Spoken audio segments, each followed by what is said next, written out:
Hello student, আমি তোমাদের প্রদীপ sir. দেখো, তোমাদের আমি করাবো রায় মার্টিন প্রশ্নবিচিত্রা তৃতীয় পর্যায়ক্রমিক মূল্যায়ন। তো থার্ড সামেটিভ তোমাদের শুরু করে দেবো আমরা। তোমাদের সেকেন্ড ইউনিট টেস্ট পরীক্ষা শেষ হয়ে গেছে, তো তোমাদের শুরু হয়ে যাবে তৃতীয় পর্যায়ক্রমিক মূল্যায়ন। ঠিক আছে, তো তৃতীয় পর্যায়ক্রমিক মূল্যায়ন তোমাদের আমরা ক্লাসটা করাবো। যে প্রথম যে স্কুলটা আছে 1 নম্বর স্কুল, আমরা 1 নম্বর স্কুল শুরু করে দেবো। এই স্কুলটা আছে আমাদের, দেখো। তো 1 নম্বর স্কুলের যে প্রথম যে একের প্রশ্নগুলো আছে, এই একের প্রশ্নগুলো দেখো কি বলছে আমাদের। তো চলে এসো আমাদের 1 নম্বর প্রশ্ন। বলছে দুটি অমূলদ সংখ্যার গুণফল কি হতে পারে? সর্বদাই মূলদ সংখ্যা, সর্বদাই অমূলদ সংখ্যা, মূলদ বা অমূলদ সংখ্যা, না পূর্ণ সংখ্যা? আচ্ছা, দুটি অমূলদ সংখ্যার গুণফল এখানে জানতে চেয়েছে। তাহলে দেখো, দুটি অমূলদ সংখ্যার গুণফল আমরা কি জানি? অমূলদ সংখ্যা জানতে হবে। অমূলদ সংখ্যা কারা? দেখো, অমূলদ সংখ্যা বলতে তোমরা দেখবা যে সংখ্যাগুলো যেগুলো রুট ওভার দিয়ে থাকে না, √2, √3, √5, √7, এই যে সংখ্যাগুলো আছে এগুলো কিন্তু অমূলদ সংখ্যা। যেরকম √4, এটাকে আমরা লিখিনি, √4টা কিন্তু অমূলদ হবে না। কেন? কারণ √4কে দেখো তো 2 × 2, মানে দেখো 4কে আমরা 2 × 2 করতে পারবো, আর দুটো 2-এর জন্য একটা 2 বেরিয়ে আসবে। তাহলে 2টা তো মূলদ সংখ্যা, তাহলে √4টাকে আমরা অমূলদ সংখ্যা বলতে পারবো না। মানে দেখো, অমূলদ সংখ্যা বলতে এই যে √2, √3, √5, √7 যে সংখ্যাগুলো আছে, তো এই সংখ্যাগুলো ভাঙা যাবে না, মানে ভেঙে মানে এরকম বের হবে না কোনো সংখ্যা। মানে সব মৌলিক সংখ্যাগুলো আছে যাদের রুট ওভার থেকে বের করা যাবে না, সেই সব সংখ্যাগুলোকে আমরা অমূলদ সংখ্যা বলবো। রুট ওভার থাকবে সংখ্যাগুলোর মধ্যে, ঠিক আছে? তো এইসব সংখ্যাগুলো কি? অমূলদ সংখ্যা। এখন দুটি অমূলদ সংখ্যার যদি গুণফল করি, তাহলে দেখো তো, আমি উদাহরণ হিসাবে আমি নিয়ে নিব একটা অমূলদ সংখ্যা √2 নিয়ে নিলাম, ঠিক আছে? আর একটা অমূলদ সংখ্যা নিয়ে নিলাম -√2। এই যে দেখো, এটা তো দুটো আলাদা আলাদা অমূলদ সংখ্যা, এদের গুণ করো। দেখো, √2 আর -√2 গুণ করবো আমরা, তো মাইনাস হয়ে যাবে। দেখো, √2 গুণ করে আমরা কত পাবো? দেখো, এই যে করণীর মধ্যে আছে রুট ওভারের মধ্যে 2, তাহলে এখানে 2 × 2 এভাবে গুণটা দেখাতে পারবো, ঠিক আছে? এই যে √2 গুণিত -√2, মাইনাস রেখে দিলাম, প্লাস মাইনাসে মাইনাস, আর 2 আর 2 গুণ করে দিলাম। এবার জানি আমরা এই যে দুটো 2 দেওয়া আছে বর্গমূল এটা, তাহলে একটা 2 বেরিয়ে আসবে।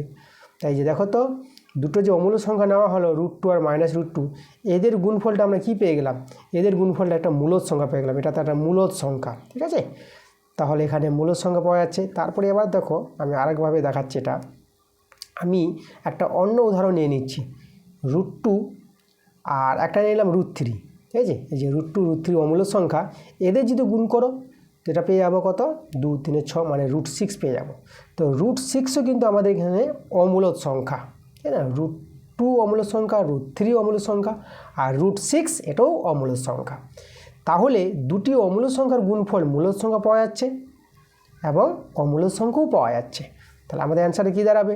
দুটি অমূলদ সংখ্যার গুণফল, ঠিক আছে? এই যে আমাদের দুটি অমূলদ সংখ্যা আছে, তো দুটি অমূলদ সংখ্যার গুণফল মূলদ বা অমূলদ সংখ্যা হতে পারে। অ্যান্সারটা আমাদের C নাম্বার হবে, ঠিক আছে? এটা আমাদের অ্যান্সার হবে। চলে আসবো আমরা 2 নম্বর প্রশ্নে।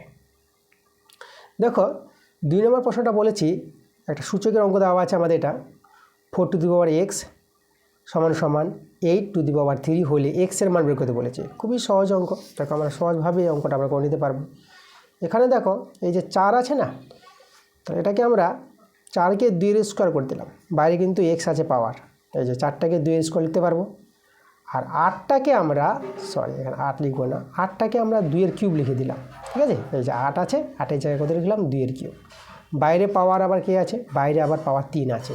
দেখো, 8কে করলাম 2 এর কিউব, মানে 2 এর কিউবকে যদি ভাঙাও তাহলে 8 পাবা, ঠিক আছে? তাহলে 8কে আমরা লিখতে পারবো 2 এর কিউব। বাইরে আবার পাওয়ার 3 ছিল, আবার দেখো বাইরে পাওয়ারটা আমরা 3 দিয়েছি। আচ্ছা, এদের যদি সরল করো তাহলে কত পাবো? দেখো, এখন আমরা এই যে মূল সংখ্যাটা 2 আছে, পাওয়ার আর পাওয়ার, এই যে 2 আর x আছে, তাহলে পাওয়ারে গুণ হয়ে যাবে। তাহলে আমরা গুণ করে কত পেয়ে যাবো?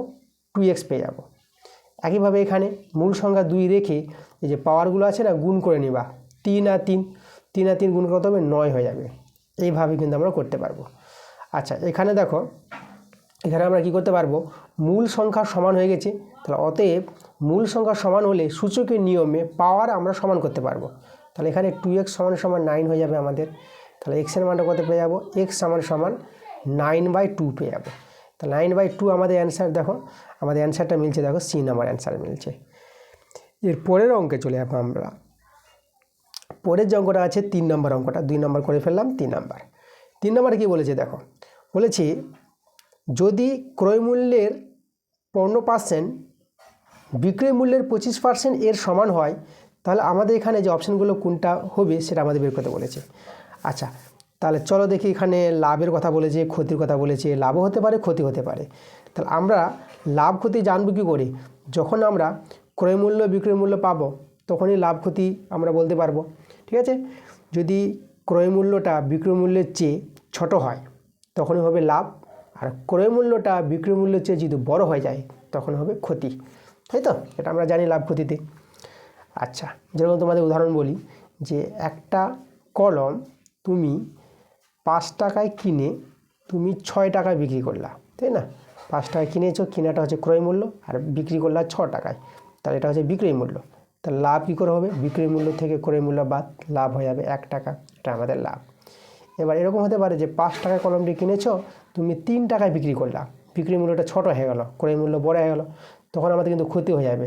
তখন এই যে ক্রয় মূল্য থেকে বিক্রয় মূল্যটা বাদ দিতে হবে ক্ষতির সময়, যখন আমাদের ক্ষতি হবে। ঠিক আছে, ক্রয় মূল্য বড় বিক্রয় মূল্য ছোট, তখন ক্ষতি। তো ক্রয় মূল্য মাইনাস বিক্রয় মূল্য সমান 2, তাহলে ক্ষতি হয়ে গেছে আমাদের 2 টাকা। এইভাবে লাভ ক্ষতি আমরা নিয়মটা জানি। ঠিক আছে, এটা আমাদের জানতে হবে।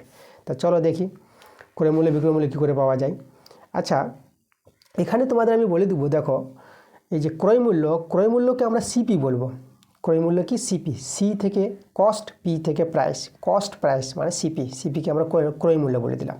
আচ্ছা, এখানে তোমাদের একটু বলে দিই, সিপি সমান কি? এটা হচ্ছে আমাদের ক্রয় মূল্য। আরেকটা হচ্ছে আমাদের বিক্রয় মূল্য, যেটাকে আমরা এসপি বলে দেবো, সেল প্রাইস। ঠিক আছে, এটা হচ্ছে বিক্রয় মূল্য। এভাবে তোমরা দেখে রাখো, বারবার আমরা ব্যবহার করব। ঠিক আছে, যেখানে ক্রয় মূল্য থাকবে সিপি, আর যেখানে বিক্রয় মূল্য থাকবে সেখানে লিখবো এসপি। তাহলে বিক্রয় মূল্য হচ্ছে আমাদের এসপি।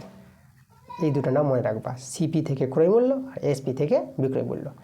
এবার দেখো তো কী বলছে, ক্রয় মূল্যের 15%।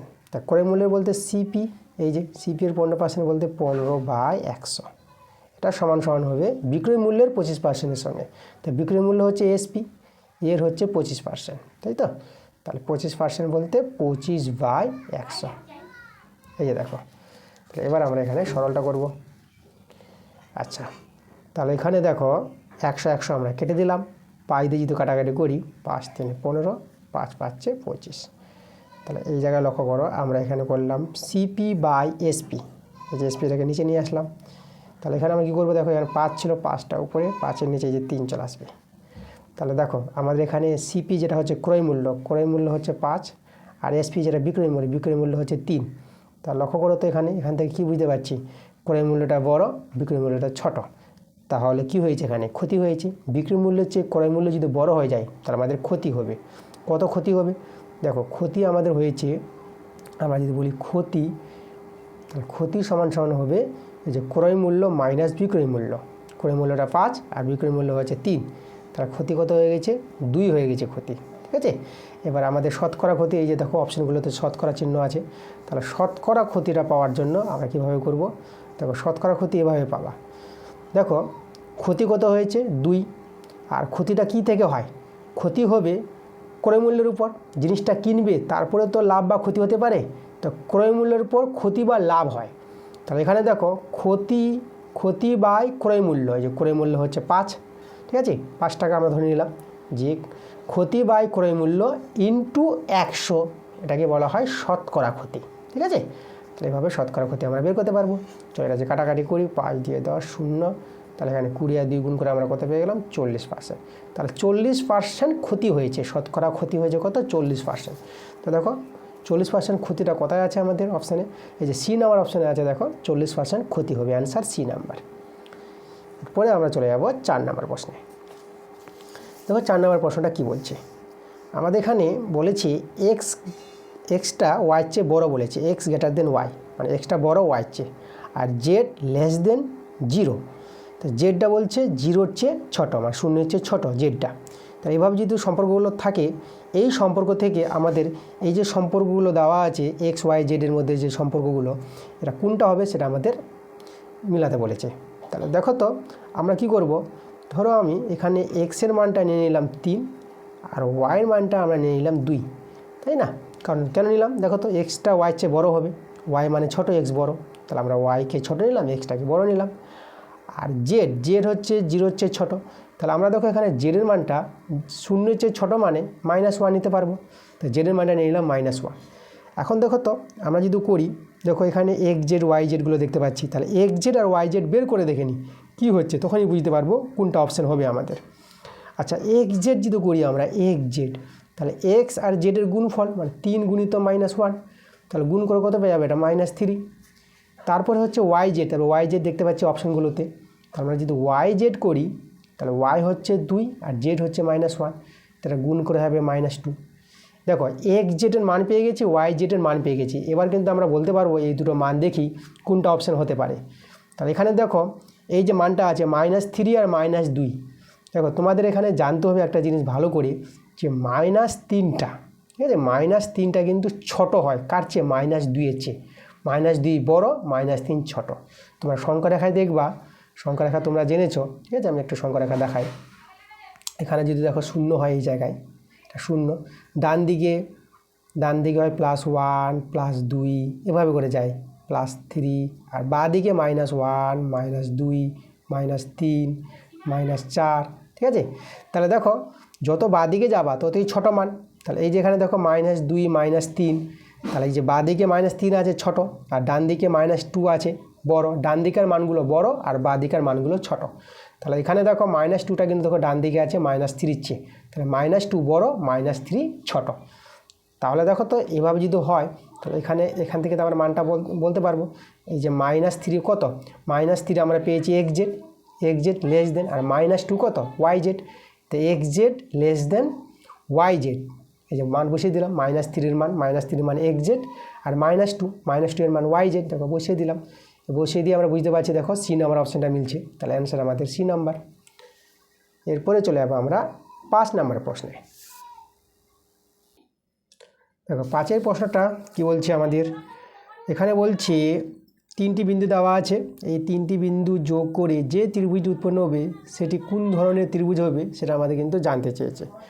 তো আমাদের কি করতে হবে, কোনো ত্রিভুজ বলতে দেখো ত্রিভুজের 3টি বিন্দু যখন দেওয়া আছে, ত্রিভুজটা যদি আমি ধরো সাপোজভাবে তৈরি করি, এই যে ত্রিভুজ, হ্যাঁ, এটা ধরো এই যে প্রথম বিন্দুটা আমি এরকমই নাম দিলাম ABC, সে নামগুলো চেঞ্জ হতে পারে। ত্রিভুজটা আমি এটা সমকোণী ত্রিভুজ আমি তৈরি করেছি, কারণ আমাদের অ্যান্সারটা সমকোণী সমদ্বিবাহু আসবে।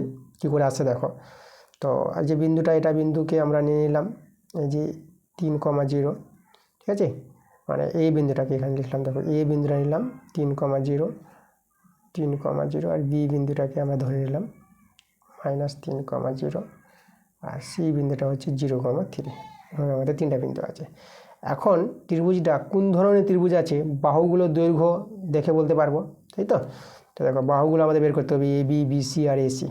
তাহলে AB বাহু আমরা যদি বের করি, তাহলে ABর মধ্যে দূরত্ব, দুটি বিন্দুর মধ্যে দূরত্ব সূত্র দেখো, এই যে এক্সের পার্টের বিয়োগফলের বর্গ, এক্সের পার্ট বলতে এখানে এক্সের মানটা 3 আর এখানে এক্সের মানটা -3, তো এদের বিয়োগফল করে বর্গ করব, মানে 3 মাইনাস আর এই মানটা বসাবো, যেটা এক্সের মান এটা, তো 3 মাইনাস, আর যখন এই মানটা বসাতে পারবো, এই আবার এখানে দেখো মাইনাস আছে, তাহলে এই মাইনাস আর এই মাইনাস এটা প্লাস করে দেবা, শুধু 3 তাহলে 3 বসে যেত, 3 - 3 আসতো, যদি মাইনাস আছে বলে মাইনাসটাকে প্লাস করে দিল, এবার 3 বসিয়ে দাও, তার হোল স্কোয়ার প্লাস।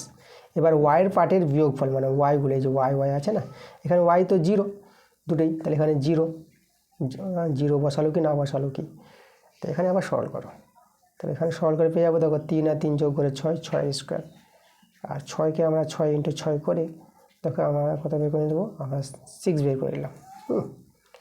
আচ্ছা, এটা 6 হয়ে গেল আমাদের। এবার আমরা চলে যাব বিসি বাহুটা বের করতে, তাহলে বিসিটা বের করে দেখাচ্ছি। দেখো বি বিন্দুটা আছে -3,0 আর সি বিন্দুটা আছে 0,3, এই বিসি বের করবো, তো আমাদের কিন্তু বি আর সি বিন্দুটা দরকার, এই দুটো বিন্দু নিয়ে কিন্তু বিসি বের হবে, ঠিক আছে, বিসি সরলরেখাংশের দৈর্ঘ্য। একইভাবে দেখো এক্সের পার্টের বিয়োগফল -3 -0 0 আছে দেখো এক্সগুলো, মানে কোনো বিন্দুর প্রথম পার্টটাকে এক্স বলা হয় আর দ্বিতীয় পার্টটাকে ওয়াই বলা হয়, মানে এটা এক্সের মান এটা ওয়াইয়ের মান। ওকে, আচ্ছা এইভাবে হবে। তাহলে এক্সগুলোর বিয়োগফল মানে এক্সের পার্টের বিয়োগফল তার বর্গ প্লাস আর ওয়াইয়ের পার্টের বিয়োগফল যে ওয়াইগুলো আছে না, তাহলে ও 0 -3 তার বর্গ রুট ওভার, এখানে তো -3 আমরা পেয়ে যাচ্ছি আর এখানেও -3 আমরা পেয়ে যাচ্ছি, -3। তাহলে এটা যদি সরল করো এটা হবে দেখো এটা 9 পেয়ে যাবা, এটাও 9 পেয়ে যাবা, এটা হবে আমাদের 18। ওকে, আচ্ছা এখানে আমি বলি, আচ্ছা এটা আমরা 6 বের করতে পারবো, বা এটাকে আমরা রুট 6 6 36 করে দিলাম, এভাবে রেখে দিলাম। ঠিক আছে, বের করলে কোনো কথা ছিল না, তো আমরা রুট 36 রাখলাম। আচ্ছা চলে এসে এখানে এবার বিসি তো আমরা বের করে নিয়েছি রুট 18। এবার আমরা বের করবো তাকে, আমরা এসি বাহুটাকে বের করবো, 3টে বাহু বের করবো। তাহলে এসি, তার জন্য আমরা এই বিন্দুটা লিখে দিই, এই বিন্দুটা ছিল 3,0 আর সি বিন্দুটা আমাদের ছিল 0,3। তাহলে এখন আমরা বের করবো এসি বলতে এই দেখো এ বিন্দু এবং সি বিন্দুর মধ্যে দূরত্ব। তাহলে এই দুটি বিন্দুর মধ্যে দূরত্ব বের করার নিয়ম, এক্সের পার্টের বিয়োগফল তার বর্গ প্লাস এই যে ওয়াইয়ের পার্টের বিয়োগফল 0 -3 তার বর্গ। সরল করে নেব, দেখো এখানে 3 বাঁচলো, 3-এর স্কোয়ার, এখানেও 3 বেঁচেছে, এটা -3 তার স্কোয়ার, 3-এর স্কোয়ার কত হয় 9, প্লাস এখানেও 9 পেয়ে যাবো। তাহলে দেখো তো এটাও আমরা রুট 18 পেয়ে যাচ্ছি। তাহলে এখানে বুঝে যাচ্ছে দেখো দুটো মান সমান, দুটি বাহু সমান, সমদ্বিবাহু হবে এটা। এবার সমদ্বিবাহু হবে, সমকোণী তো হতে পারে, তা সমকোণী ত্রিভুজ হবে কি হবে না চেক করে নিতে হবে আমাদের। আমরা কিন্তু দেখো 3টে বাহু দেখে আমরা বুঝতে পারছি এই যে বিসি আর এসি সমান। তাহলে বিসি এসি সমান বলতে আমাদের দেখো এটা কি হয়েছে, এটা হয়েছে আমাদের সমদ্বিবাহু ত্রিভুজ। ঠিক আছে, বিসি আর এসি। আচ্ছা এখানে দেখো বিসি এসি, তাহলে লক্ষ্য করো আমাদের এই অতিভুজ এর সঙ্গে কিন্তু সমান হবে না। তাহলে এখানে সরি, এই যে দেখো দেখা যাচ্ছিল না, এখন দেখা যাচ্ছে এই যে এসি আর বিসি সমান, তাহলে নামগুলো কিন্তু চেঞ্জ করতে হবে, কারণ এসিটা কিন্তু এই ক্ষেত্রে অতিভুজ। দেখো এই কোণটা আমরা 90 ডিগ্রি নিয়েছি, তাহলে এসিটা যদি অতিভুজ হয় নামটা চেঞ্জ করতে হবে, কারণ এসি আর বিসি সমান হবে না। অতিভুজের সঙ্গে লম্বভূমি সমান হয় না, অতিভুজ সবসময় বড় হয়, এই যে ভূমি লম্ব সমান হতে পারে। তার নামটা যদি আমি চেঞ্জ করে দিই, দেখো এটা আমি নামটাকে চেঞ্জ করি, এখানে এ নাম দিলাম, এটা আমরা এখানে বি নাম দিয়ে দিলাম, এ বি, এখানে সি নাম দিয়ে দিলাম। তাহলে এবার দেখো তো এই যে আমাদের বিসি আর এসি, এই যে বিসি অতিভুজ, এই যে বিসি আর এসি, তো আবার একটু নামটা আমাদের একটু ভুলে গেছে। দেখো আমাদের এখানে যেহেতু দেখো এ বিটা বড় আছে না, এই যে এ বিটা অতিভুজ, মানে এই যে 3টি বাহুর মধ্যে অতিভুজটা বড় হয়। তাহলে আমাদের ছবিটা এখানে একটু ভুল হয়েছে, ছবিটাকে যদি ভালো করে দেখাই আমি তোমাদের, ছবিটা এরকম তৈরি হবে। দেখো এখানে এ বিটা যেহেতু বড়, হ্যাঁ রুট 36 পেয়েছি, তাহলে অতিভুজের নামটা এ বি দিয়ে দাও, এই যে এ বি এটা সি দিয়ে দাও, তাহলে এভাবে ত্রিভুজের নামটা আসবে আমাদের এ বি সি। দেখো আমাদের এখানে যে দুটি বাহু যে সমান পেয়েছি বিসি আর এসি, এই যে ভূমি আর লম্ব এরা দুজন সমান হতে পারে, কিন্তু এই যে অতিভুজের সঙ্গে কিন্তু সমান হবে না। ত্রিভুজের ধর্ম, সমকোণী ত্রিভুজের ধর্ম যেটা, যে অতিভুজের বাহুটা এই দুটি বাহুর চেয়ে সবসময় বড় হয়, তাই না, জানো। তার নামটা কিন্তু আমাদের এভাবে হবে, ছবির নামটা। তাহলে আমরা চেক করে নেব যে সমকোণী ত্রিভুজ হবে কি হবে না। আমরা তো সমকোণী ত্রিভুজ আমি বলছি হবে, তো চলো চেক করতে হবে আমাদের, কী করে বুঝবো যে সমকোণী ত্রিভুজ হবে। সমকোণী ত্রিভুজের যেটা ধর্ম সেটা হচ্ছে অতিভুজ স্কোয়ার, অতিভুজ হচ্ছে এ বি, অতিভুজ তার স্কোয়ার সমান সমান এই যে আমাদের ভূমি বিসি তার স্কোয়ার প্লাস লম্ব হচ্ছে এসি তার স্কোয়ার। এই শর্তটা স্যাটিসফাই করবে। সমকোণী ত্রিভুজের ধর্ম কি, অতিভুজ স্কোয়ার সমান সমান ভূমি স্কোয়ার প্লাস লম্ব স্কোয়ার। এবার আমরা এই মানগুলো বসিয়ে দেখব। আচ্ছা আমরা এভাবে বারটা দিয়ে দেবো, তাই না, বাহু দৈর্ঘ্য রেখাঙ্কিত করে দেখাতে হয়।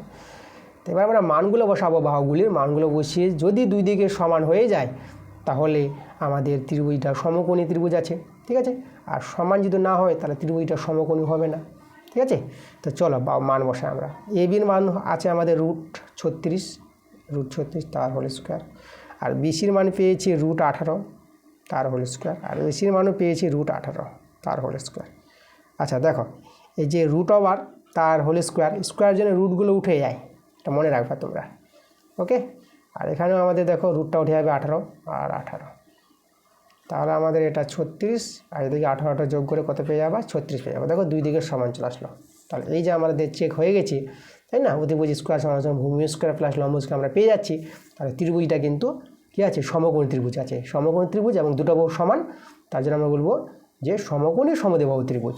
তাহলে অ্যান্সারটা আমাদের দাঁড়ালো দেখো এই যে ডি নাম্বারটা, ডি নাম্বার দেখো অপশানটা আছে সমকোণী সমদ্বিবাহু ত্রিভুজ, এটা আমাদের অ্যান্সার। চলে যাবো আমরা 6 নম্বর প্রশ্ন। দেখো 6 নম্বর প্রশ্নটা কী বলেছি, আমাদের একটা বহুপদী দেওয়া আছে, দেখো রাশিমালা x⁴n + 1 বহুপদী সংখ্যামালার x+1 একটি উৎপাদক হবে। কখন হবে? যখন এদের মধ্যে কোনো একটা শর্ত স্যাটিসফাই করবে তখনই উৎপাদক হবে। দেখো এটা হচ্ছে বহুপদী চ্যাপ্টার যে অঙ্কগুলো আছে সেখান থেকে দিয়েছে অঙ্কটা।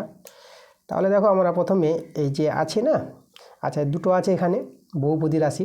তাহলে প্রথম বড় যেটা আছে, যার পাওয়ারটা বড়, তাকে আমরা ধরে নেব f(x). আমরা এটাকে ধরো f(x) ধরে নিলাম, ধরি f(x) সমান এই যে বড় বহুপদী রাশিটাকে x⁴n + 1 f(x) ধরে নিলাম। এটাকে আমরা বলবো, এটাকে ভাজ্য বলবো, তাই না? আর এই যে এটা আছে ভাজকটা, যেটা পাওয়ারটা ছোট থাকবে, x+1, এটা হচ্ছে ভাজক। এটাকে শূন্য ধরে নেবো সবসময়, আমরা শূন্য ধরে এক্সের মানটা আমরা বের করে নেবো কত? -1। এভাবে করতে হয়, তাই তো? এই যে উৎপাদক বলতে কি? উৎপাদক মানে এই বহুপদী সংখ্যামালা দিয়ে এই বহুপদী সংখ্যামালাকে যদি ভাগ মিলে যায়, ভাগফলটা, ঠিক আছে না? মানে ভাগশেষ শূন্য হবে, ভাগ যদি মিলে যায় তখনই বলবো হ্যাঁ উৎপাদক আছে, তাই তো? মানে যেরকম জিনিসটা দেখো, এই যে বলবো যে 4 যে সংখ্যা আছে, 4-এর কি একটি উৎপাদক 2 হবে? এই যে মানে তাই 2 দিয়ে যদি 4কে ভাগ যায় তাহলে বলবো হ্যাঁ 4-এর একটি উৎপাদক 2, 2 দিয়ে 4কে ভাগ যাবে। ওই কথাটাই কিন্তু এখানে বলেছে যে এই যে বহুপদী সংখ্যামালাটা আছে, এটাকে এই বহুপদী সংখ্যামালার একটি উৎপাদক এটা বলে দিয়েছে। তাহলে এটা দিয়ে এটাকে ভাগ যাবে, তাহলে ভাগ যাবে বলতে ভাগশেষ শূন্য হবে, তাই না? ভাগশেষ শূন্য, তো ভাগশেষ শূন্য আমাদের দেখাতে হবে। ভাগশেষ শূন্য দেখাতে গিয়ে যেটা শর্ত স্যাটিসফাই করবে সেটাই আমাদের অ্যান্সার চলে আসবে। তাহলে আমরা প্রথমে দেখো ভাগশেষ বের করার যে নিয়মটা, সেটা আমরা কী করবো, যে এক্সের মানটা আছে না, এই এক্সের জায়গায় বসিয়ে দেবো। এই যে আমরা এক্সের জায়গায় বসিয়ে দিলাম +1। এখন আমাদের এই যে মানটাকে কি দরকার? শূন্য দরকার। তাহলে শূন্য পেতে গেলে দেখো তো আমাদের এখানে লক্ষ্য করো, এখানে আমাদের -1, এটা +1 আছে, তো এটা -1 দরকার। তাহলে এটা -1 কখন হবে? যখন দেখো এই যে এনটা আমাদের কি হবে, এনটাকে হতে হবে, এই যে দেখো এনটাকে হতে হবে আমাদের অযুগ্ম হতে হবে। মানে এখানে যদি যুগ্ম হয়ে যায়, জোড় সংখ্যা হয়ে যায় না, তাহলে মাইনাসটা কিন্তু প্লাস হয়ে যাবে, তাই না? তাহলে এটাকে হতে হবে অযুগ্ম। অযুগ্ম দেখো আমাদের কথায় আছে এই যে এন একটি অযুগ্ম ধনাত্মক পূর্ণ সংখ্যা, একটু ধনাত্মক হতে হবে, ঋণাত্মক হলে হবে না, এবং অযুগ্ম চাই। তাহলে আমাদের দেখো এন আমার শর্তটা স্যাটিসফাই করছে। এখানে এই যে -1 তার পাওয়ারটা n আছে, এটা আমাদের -1 কখন হবে?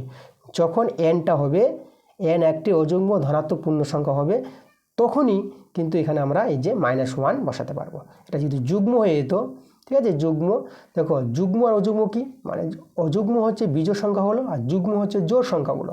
দেখো এনের মানটা, এনটা যদি আমাদের অযুগ্ম বলতে 3 হয়ে যায়, সরি ধনাত্মক বলেছে 3, তো 3 যদি হয় পাওয়ারটা, তাহলে কী হবে? মাইনাস হয়ে যাবে না, -1। পাওয়ার বিজোড় সংখ্যা হলে মাইনাসটা বেরিয়ে আসবে, আর পাওয়ার জোড় সংখ্যা হলে মাইনাসটা বেরোয় না, মাইনাসটা প্লাস হয়ে যায়। যদি এনের মানটা 2 হয়ে যেত, 2 মানে যুগ্ম সংখ্যা, মানে জোড় সংখ্যা, তখন কিন্তু এটা প্লাস হয়ে যেত। তাহলে এনটাকে অযুগ্ম হতে হবে, অযুগ্ম হওয়ার জন্য দেখো -1 বেরো হবে, আর এটাতে +1 আছে। তাহলে এখানে আমরা লিখতে পারবো এটা কারণটা। এখানে যেহেতু কি, যেহেতু মানে এটা যেহেতুতে বলবো না, এটা বলবো যখন, এটা কখন হবে? যখন, এই কারণটা বলতে পারবো, যখন এন একটি এই যে অযুগ্ম এন একটি অযুগ্ম ধনাত্মক পূর্ণ সংখ্যা, তাই তো? যখন এন একটি অযুগ্ম ধনাত্মক পূর্ণ সংখ্যা হবে, তখনই আমরা এই যে -1টা এখানে লিখতে পারবো। আর -1 +1 কেটে গিয়ে কত হবে? 0। দেখো শূন্য হওয়া, ভাগশেষ শূন্য হওয়া মানে আমরা তখন বলতে পারবো যে এই যে বহুপদী সংখ্যামালার একটি উৎপাদক x+1। তাই এটা কার জন্য হলো, কার জন্য সম্ভব? এটা এই যে অপশান এ নাম্বার, এন একটি অযুগ্ম ধনাত্মক পূর্ণ সংখ্যা যখন হবে তখনই আমরা বলতে পারবো এই বহুপদীর সংখ্যামালার একটি উৎপাদক x+1। তার অ্যান্সারটা কিন্তু আমাদের এ নাম্বার। এভাবে আমাদের কিন্তু চেক করতে হবে। আচ্ছা, চলে যাবো আমরা 7 নম্বর প্রশ্নে। দেখো 7 নম্বর প্রশ্নটা আমাদের কি বলেছে, আমাদের বলেছে cx + d = 0। একটা আমাদের সমীকরণ দেওয়া আছে, এই সমীকরণে বলে দিয়েছে সি ও ডি ধ্রুবক আর সিটা 0 হবে না, সি এর মানটা 0 হবে না। দেখো সি এর মানটা কেন 0 হবে না, কারণ সি যদি 0 হয়ে যায় তাহলে এখানে দেখো এক্সের পার্টটাই থাকছে না। মানে সি 0 হলে পরে এক্সও 0, তাহলে এই ভ্যালুটা থাকছে না। এক্স যদি না থাকে তো সমীকরণ কি করে দাঁড়াবে আমাদের? সমীকরণ হতে গেলে তো চলরাশি দরকার, এক্সটা এখানে চলরাশি। আচ্ছা, তাহলে দেখো এই যে সমীকরণটা আছে, এই সমীকরণের লেখচিত্রটি ওয়াই অক্ষের সমীকরণ হবে। ওয়াই অক্ষের সমীকরণ, এটা আমাদের ভালো করে জানতে হবে, কখন ওয়াই অক্ষের সমীকরণ হয়, কখন এক্স অক্ষের সমীকরণ হয়। এই যে আমাদের স্থানাঙ্ক জ্যামিতি যেটা আছে, ঠিক আছে, দেখো ওয়াই অক্ষের সমীকরণ, এই যে ওয়াই অক্ষটা আছে না, ওয়াই অক্ষের সমীকরণ কখন হবে? যখন x = 0। x = 0 হলে ওয়াই অক্ষের সমীকরণ। আর এক্স অক্ষের সমীকরণ কখন হবে? যখন y = 0। এটা তোমাদের মনে রাখতে হবে। x = 0-তে এই যে সমীকরণটা, এটাকে বলা হয় ওয়াই অক্ষের সমীকরণ। আর y = 0-তে এটাকে বলা হয় কি? এক্স অক্ষের সমীকরণ। কেন হয় তোমাদের যদি আমি দেখাই এটা, দেখো তাহলে দেখো এখানে এই যে আমাদের x = 0 আছে না, আমি যদি বিন্দু তৈরি করি, এটা তো একটা সমীকরণ, একটা সমীকরণ থেকে আমি বিন্দু তৈরি করতে পারবো। দেখো এইভাবে আমি বিন্দু তৈরি করব, মানে লেখচিত্রটা তৈরি করব, লেখচিত্রটা, তাই না? মানে এই যে এই সমীকরণের লেখচিত্রটা কি এটা হবে? ওয়াই অক্ষটা কি হবে? এটা আমাদের মূল বিন্দু আমাদের। তো ওয়াই অক্ষটা যদি হয়ে যায় তাহলে ঠিক আছে, ওয়াই অক্ষের সমীকরণ x = 0 বলতে পারবো। তো দেখো এই সমীকরণ থেকে আমরা বিন্দুগুলি কী করে পাবো? তোমরা বিন্দু বের করতে শিখেছো, আমাদের লেখচিত্র বলেছে চ্যাপ্টারটা আছে। তাহলে দেখো আমরা কী করবো, এখানে x, এখানে y বসিয়ে দেবো। এক্সের মান 0 যেহেতু, তাহলে এক্সের ঘরগুলোতে আমরা 0 0 0 বসিয়ে দেবো। আর ওয়াইয়ের মান যে কোনো নিয়ে নাও, 2, 5, 9 এভাবে নিয়ে নাও। এবার দেখো বিন্দুগুলো পেয়ে গেলাম কি 0,2, মানে একটা বিন্দু পেলাম 0,2, একটা বিন্দু 0,5, 0,5, এই যে আমাদের এক্সের মান 0, ওয়াইয়ের মান এই যে প্রথমে এক্সের মান তারপর ওয়াইয়ের মান, আর একটা পেলাম 0,9। দেখো এইভাবে আমরা 3টা বিন্দু পেয়ে গেলাম। এবার এই বিন্দুগুলো আমরা দেখো তো যেহেতু আমরা স্থাপন করি 0,2, এই যে 0, তো এক্স তো গেল না, 2 বলতে এখানে এই জায়গায়। এবার 0,5, এখানে 0, 5 বলতে যে ওয়াই দিকে যাবে, এখানে 5 ধরো। আর 0,9 বলতে এখানে 0, এক্স তো যাচ্ছে না 0, আর 9 ওয়াই 9 বলতে যে দিকে দেখো তো। তাহলে এই যে লেখচিত্রটা যে তৈরি হবে, তো লেখচিত্রটা কি আমাদের ওয়াই অক্ষটা না? তো দেখো তো, তাহলে এই যে দেখো x = 0 বলতে আমাদের ওয়াই অক্ষ, তাহলে ওয়াই অক্ষের সমীকরণ x = 0, আর এক্স অক্ষের সমীকরণ y = 0। একইভাবে তোমরা এই নিয়মে তোমরা কিন্তু বের করতে পারবা, ঠিক আছে? আচ্ছা, তাহলে দেখো এই জিনিসটা আমরা দেখাবো এখানে। কীভাবে দেখাবো? এই যে সমীকরণটা আছে না আমাদের cx + d, দেখো আমি এখানে cx + যে d আছে, তাহলে এখান থেকে যেহেতু এক্সের মানটা বের করি কত হবে, এক্সের মানটা আমরা পেয়ে যাব, আমি এখানে দেখাচ্ছি। দেখো আমাদের যেটা আছে cx + d আছে 0, এখান থেকে যদি এক্সের মান বের করে নাও, cx = -d, আর এখান থেকে পাবো x -d/c পেয়ে যাবো।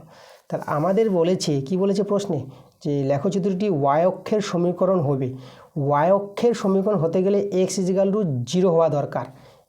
এক্সের মানটা কি দরকার? 0 হওয়া দরকার। তাহলে এক্সের মানটা 0 কখন পাবো? দেখো ডিটা, এখানে ডিটাকে আমাদের কী হতে হবে? 0 হতে হবে। যখন ডিটা 0 হবে তখনই কিন্তু এক্সের মানটা 0 পাবো, তাই তো? এই যে দেখো ডিটা যদি 0 হয়ে যায় তাহলে এখানে আমরা 0/c, তা এই মানটা কি যখন উপরে 0 হবে তো 0 হয়ে যাবে না, তা তখন আমরা x = 0 বলতে পারবো। তাহলে ডিটাকে 0 হতে হবে, ডি 0 হলেই কিন্তু এক্সের মানটা 0 হবে, তখনই বলতে পারবো সেটা ওয়াই অক্ষের সমীকরণ, তাই তো? যেভাবে প্রশ্নে বলেছে। এই যে দেখো, তাহলে এই যে সমীকরণটা আছে, এই সমীকরণের লেখচিত্রটি ওয়াই অক্ষের সমীকরণ কখন হবে? যখন ডিটাকে 0 হতে হবে।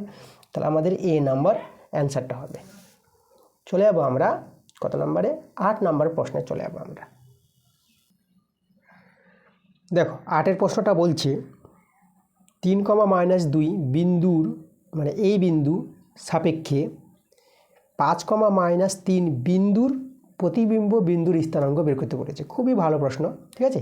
একটা বিন্দু দেওয়া আছে, এই বিন্দু, ঠিক আছে, এই বিন্দু সাপেক্ষে, মানে এই বিন্দু সাপেক্ষে এই বিন্দুর প্রতিবিম্ব বিন্দুর স্থানাঙ্ক। দেখো আমি ছবিটা এঁকে তোমাকে ভালো করে বোঝাচ্ছি। আমরা 8-এরটা করাবো।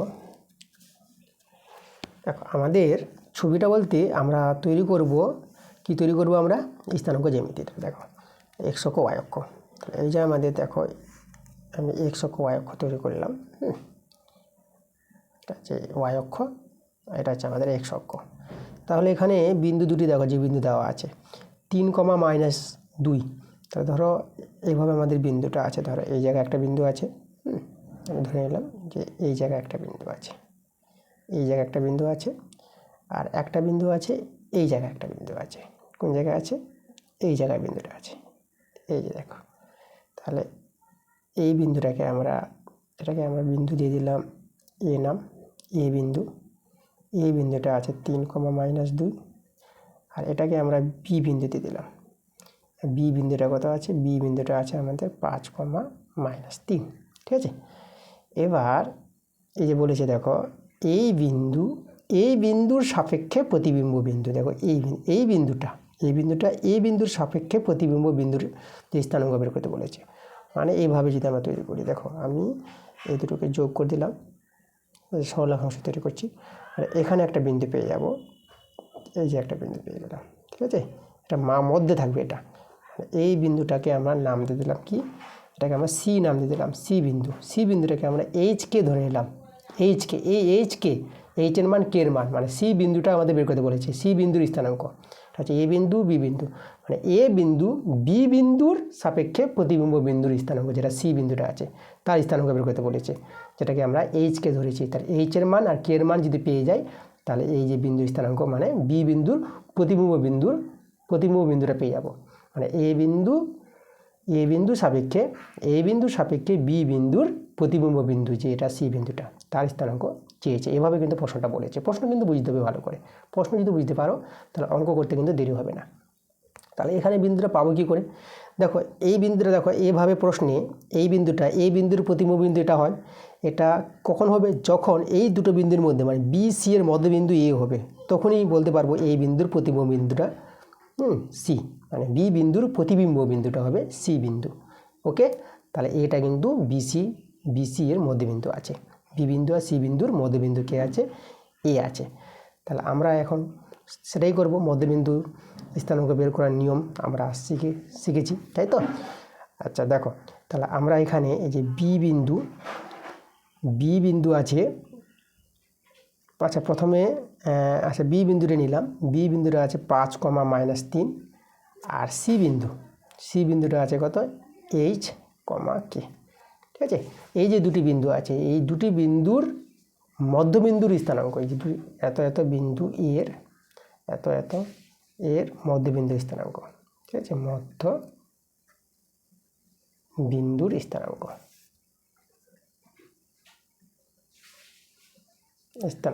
এটা আমাদের বের করতে হবে, ঠিক আছে। যেটা এখানে কিন্তু সি আছে, এই যে এটা হচ্ছে আমাদের কি? এটা হচ্ছে সি এর মানটা আমাদের দরকার। সরি, এটা এ আছে, সি বলছি, এটা এ আছে আমাদের এটা এটা বেরোচ্ছে, যেটা আমরা এর সঙ্গে পুরো সমান করতে পারা যায়। এখন এটা আমি বাদ দিয়ে দিলাম, ওকে, বাদ দিয়ে দিলাম। যে মধ্যবিন্দু মানে এই বিন্দুটাই কিন্তু বের হচ্ছে, যেটা আমাদের এইচ আর কে দিয়ে বের হবে। তখন আমরা এর সঙ্গে সমান করে, এই বিন্দুর সঙ্গে সমান করে এইচের মানটা কে এর মানটা পেয়ে যাব। তো চলো দেখো মধ্যবিন্দুর স্থানাঙ্ক, দুটি বিন্দুর মধ্যবিন্দুর স্থানাঙ্ক বের করা যেটা নিয়ম, সূত্রটা দেখো তোমরা জানো ভালো করে। কী করে? এইভাবে তোমাদের জানতে হবে যে এক্সের পার্টের যোগফল /2, আর ওয়াইয়ের পার্টের যোগফল এই যে -3 + k/2। এটা হচ্ছে এভাবে কিন্তু দুটি বিন্দুর মধ্যবিন্দু স্থানাঙ্ক বের করা হয়। এক্সের পার্টের যোগফল /2 আর ওয়াইয়ের পার্টের যোগফল /2, ঠিক আছে। এভাবে মধ্যবিন্দু আমরা বের করতে পারবো। তো মধ্যবিন্দু বের করার নিয়মটা তোমাদের দেখিয়ে দিলাম। আচ্ছা, স্থানাঙ্ক জ্যামিতি বলে চ্যাপ্টার যে আছে, ওই চ্যাপ্টারগুলোতে তোমরা কিন্তু দেখতে পারবা যে এটা নিয়ম আছে আমাদের। এবার এই যে বিন্দুটা কিন্তু এ বিন্দু, তাই না? এই যে মধ্যবিন্দু বলতে এ বিন্দু, তাহলে এই বিন্দুটা এর সঙ্গে সমান হবে। তাহলে আমরা অতএব এই যে 5 + h/2, -3 + k/2, এটাই বিন্দু হচ্ছে এ বিন্দু। তাহলে এই বিন্দু স্থানাঙ্ক দেওয়া আছে কত? 3, তাই তো? দেখো এই যে আমাদের, তাহলে এখান থেকে আমরা কম্পেয়ার করতে পারবো। দেখো এই যে এক্সের পার্টের সঙ্গে এক্সের পার্ট সমান, আর ওয়াইয়ের পার্টের সঙ্গে ওয়াইয়ের পার্ট সমান। তাহলে এই পার্টের সঙ্গে এই পার্টটা সমান করে আমরা কিন্তু এখান থেকে এইচের মানটা পাবো। তো অতএব দিয়ে দেখো আমরা এখান থেকে লিখতে পারবো 5 প্লাস এইচ বাই 2 সমান সমান 3। এখান থেকে আমরা কিন্তু পেয়ে যাবো এইচের মানটা। আর একটা এখানে লিখে দিই তোমাদের, এখানে অতএব দিয়ে লিখি যে এই যে ওয়াই পার্টটা সমান সমান y part -3 plus k by 2 সমান সমান -2। তো দেখো সহজে আমরা এখান থেকে এইচের মান পেয়ে যাবো, আর এখান থেকে এর মানটা পেয়ে যাবো, তখনই অ্যান্সারটা কিন্তু আমাদের চলে আসবে। তো এইচের মানটা পাওয়ার জন্য বর্গমূল করে নিই, 5 প্লাস এইচ এটা হবে 6। এখান থেকে এইচের মানটা পেয়ে যাবো, দেখো 6 মাইনাস 5 পেয়ে যাবো।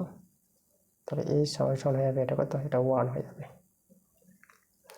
এখান থেকে যদি কি এর মানটা বের করি, -3 প্লাস কে এটা হবে -4 কে সমান সমান -4, এই -3টা ডান দিকে নিয়ে গেলে +3 হয়ে যাবে।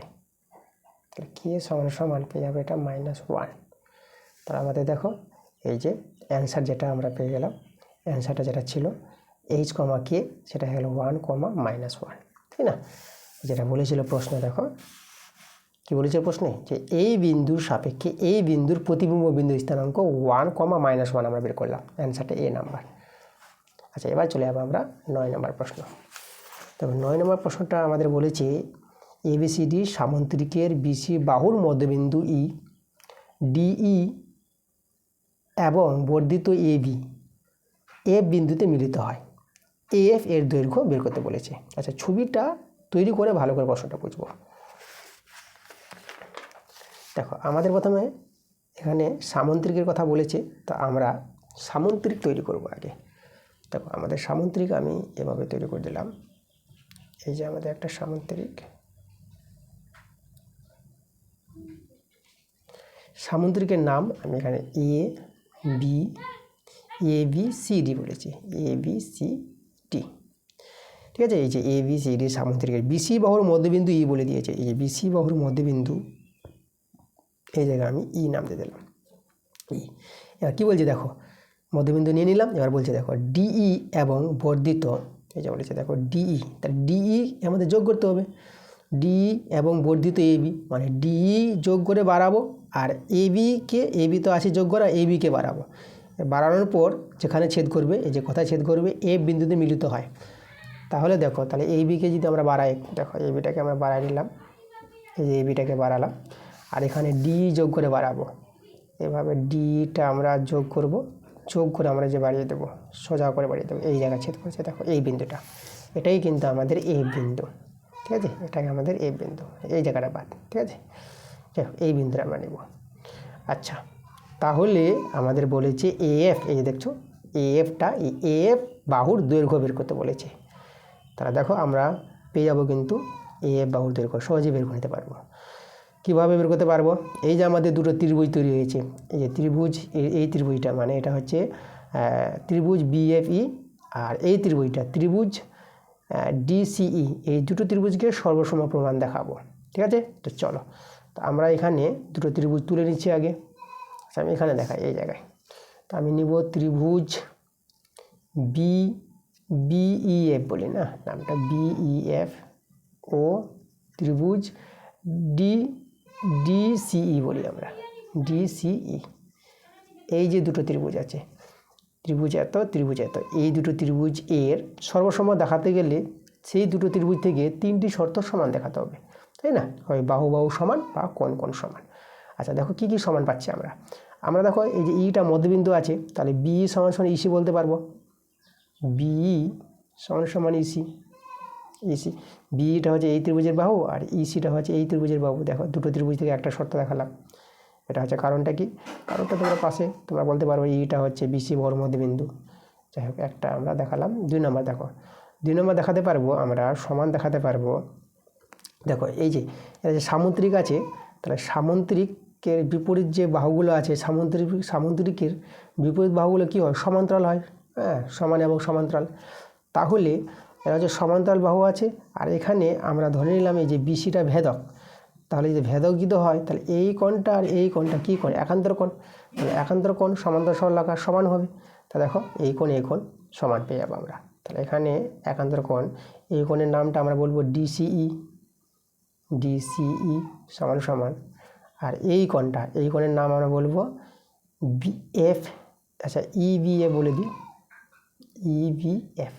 ওকে, আচ্ছা এই কারণটা তোমরা পাশে বলতে পারবা, ঠিক আছে? কারণটা কি বলবা, যে এই যে AB সমান্তরাল DC এবং BC ভেদক, তার জন্য এই যে দুটি কোণ একান্তর কোণ। ওকে, আচ্ছা কারণটা আমি বলছি না, আমি মুখে বলে দিলাম।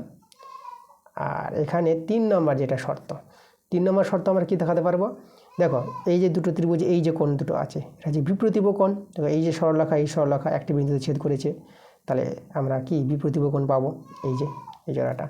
আর বিপ্রতীপ কোণ সবসময় সমান হয়, আমরা জানি এটা। তাহলে এই যে কোণটা, এই কোণটা আমরা নাম দেব ডিইসি সমান সমান, আর এই কোণের নামটা আমরা দেব বিইএফ। এরা হচ্ছে বিপ্রতীপ কোণ, ঠিক আছে? তোমরা পাশে এগুলো কিন্তু বলতে পারো। আচ্ছা দেখো, তা দুটো ত্রিভুজ থেকে 3টি শর্ত সমান দেখিয়ে দিলাম। তাহলে এই দুটো ত্রিভুজকে আমরা বলে দেবো সর্বসম। ত্রিভুজ বিইএফ সর্বসম ত্রিভুজ ডিসিই, ঠিক আছে? দুটো ত্রিভুজ সর্বসম। আচ্ছা এবার দুটো ত্রিভুজ যদি সর্বসম হয়ে যায়, তাহলে সর্বসম ত্রিভুজের যে অনুরূপ বাহু আছে, এই যে BF বাহু আর DC বাহু সমান হবে। তাহলে অতএব আমরা BF সমান DC আমরা বলতে পারবো, সর্বসম ত্রিভুজের অনুরূপ বাহু সমান। দেখো এটা আমাদের কাজে লাগবে প্রমাণটা করার জন্য, মানে অ্যান্সারটা পাওয়ার জন্য, AF এর দৈর্ঘ্যটা পাওয়ার জন্য। আর এবার দেখো তো, এখন আমরা লিখব AF। এই যে AF সমান জানতে চেয়েছে, AF সমান লিখতে পারবো AB প্লাস BF লিখতে পারবো। কেন? কারণ AFটা AB আর BF নিয়েই তো AFটা তৈরি হয়েছে, তাই না? তাহলে AF সমানটা লিখতে পারবো আমরা। AB আমরা বসিয়ে দিলাম, এই যে BF এর মানটা আমরা জানলাম DC, তাহলে BF এর জায়গায় আমরা কি DC বলতে পারবো, তাহলে DC বসিয়ে দিলাম। আচ্ছা AB প্লাস, এবার DC দেখো এই যে AB আর DC সমান হবে, সামুদ্রিক যেহেতু, সামুদ্রিকের বিপরীত বাহু সমান হয়, তা DCর জায়গায় আমরা AB লিখতে পারবো। তা DCর জায়গায় আমরা AB লিখে দিলাম, সমান AB আর AB যোগ করে কত পেয়ে যাবো, 2AB। এই যে দেখো AF এর মানটা পেয়ে গেছি। তাহলে AF সমান কত, 2AB। এটি হচ্ছে AF এর মান, মানে AB বাহুর দ্বিগুণ হবে AFটা, AB বাহুর দ্বিগুণ AF। এই যে অ্যান্সার আমাদের যেটা বলেছিল প্রশ্নে, AF এর দৈর্ঘ্য কত, তাহলে AF এর দৈর্ঘ্য দেখো সেটা আমাদের B নাম্বার অপশনে আছে 2AB, ঠিক আছে? অ্যান্সারটা আমাদের B নাম্বার। আচ্ছা এরপরে চলে যাবো আমরা 10 নম্বর প্রশ্নে। দেখো 10 নম্বর প্রশ্নে কী বলেছে, আয়তলেখ অঙ্কনের ক্ষেত্রে প্রতিটি শ্রেণীর আয়তক্ষেত্রের ভূমিটা কি হবে, ঠিক আছে? এটা কিন্তু শ্রেণী দৈর্ঘ্য হবে। কি করে আমি তোমাদের দেখাচ্ছি। আয়তলেখ যে তোমরা অঙ্কন করো কীভাবে, দেখো আয়তলেখ যে তৈরি করো, একটু তোমাদের আমি দেখাই ডেমোটা। আচ্ছা এটা আমি বর্ডার মেরে দিই। আচ্ছা আয়তলেখ তৈরি করার জন্য এভাবে করে চিত্র তৈরি করতা, এভাবে বসাতা, আমি যা সেভাবে দেখাচ্ছি, এভাবে করে আয়তলেখ তৈরি করতা, তারপরে এভাবে যে তৈরি করতা, তারপরে বা এটাকে যেটা বড় হলে এই জায়গাটা বড় করে এদিকে এইভাবে তৈরি করতে, এভাবে করে আয়তলেখ তৈরি করতে তোমরা। তো এখানে যেটা কথাটা বলেছে প্রশ্নে, কি বলেছে, আয়তলেখ অঙ্কনের ক্ষেত্রে প্রতিটি শ্রেণীর আয়তক্ষেত্রের ভূমি হয়, এই যে প্রতিটি শ্রেণীর আয়তক্ষেত্রের ভূমি হয় শ্রেণী দৈর্ঘ্য। দেখো শ্রেণী দৈর্ঘ্যগুলো, এই যে ভূমিগুলো আয়তক্ষেত্রে এই যে তৈরি হয়েছে না, এই যে আয়তক্ষেত্রগুলো, এগুলো কিন্তু একটা আয়তক্ষেত্র, এগুলো আয়তক্ষেত্র, তাই না? এই যে আয়তলেখ তৈরি করে না, এগুলো আয়তক্ষেত্র। তাহলে আয়তক্ষেত্রের যে ভূমিগুলো তৈরি হচ্ছে না, এই যে ভূমিগুলো, এই ভূমিগুলো কিন্তু শ্রেণী দৈর্ঘ্য অ্যাকচুয়ালি, তাই না? শ্রেণী দৈর্ঘ্য মানে উচ্চ থেকে নিম্ন বিয়োগ করে এই দৈর্ঘ্যটা পাবো, উচ্চ থেকে নিম্ন বিয়োগ করে এই দৈর্ঘ্যটা পাওয়া যাবে, এগুলো হচ্ছে শ্রেণী দৈর্ঘ্য। তাহলে অ্যান্সারে কিন্তু আমাদের কী হবে, আয়তক্ষেত্রের যে ভূমিগুলো কি শ্রেণী দৈর্ঘ্য নিয়ে কিন্তু ভূমিটা তৈরি হয়েছে। ওকে, অ্যান্সারটা হবে আমাদের শ্রেণী দৈর্ঘ্য। চলে যাবো আমরা 11 নম্বর প্রশ্নে। দেখো 5-এর প্রশ্নটা আমাদের, যেটা আছে আমাদের 11 নম্বর প্রশ্নটা।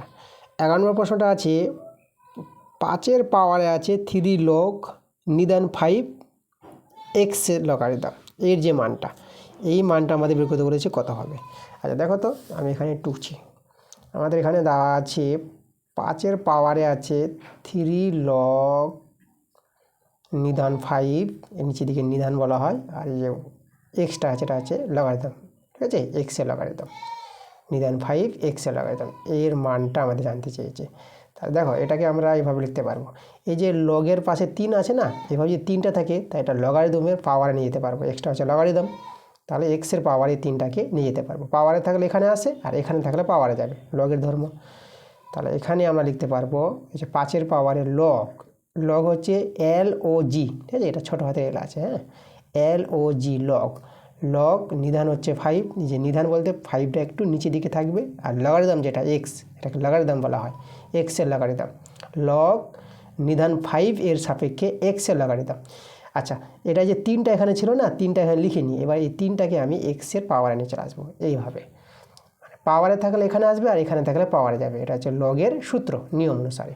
তাহলে 5 এর পাওয়ারে লগ নিধান 5 এক্স কিউবের লগারিদম, এর মানটা আমাদের বের করতে হবে। এটা আমাদের একটা সূত্র আছে, দেখো সূত্রটা কি, এখানে যে সংখ্যাটা থাকবে, যে মানটা, সেই মানটা নিধানে থাকবে।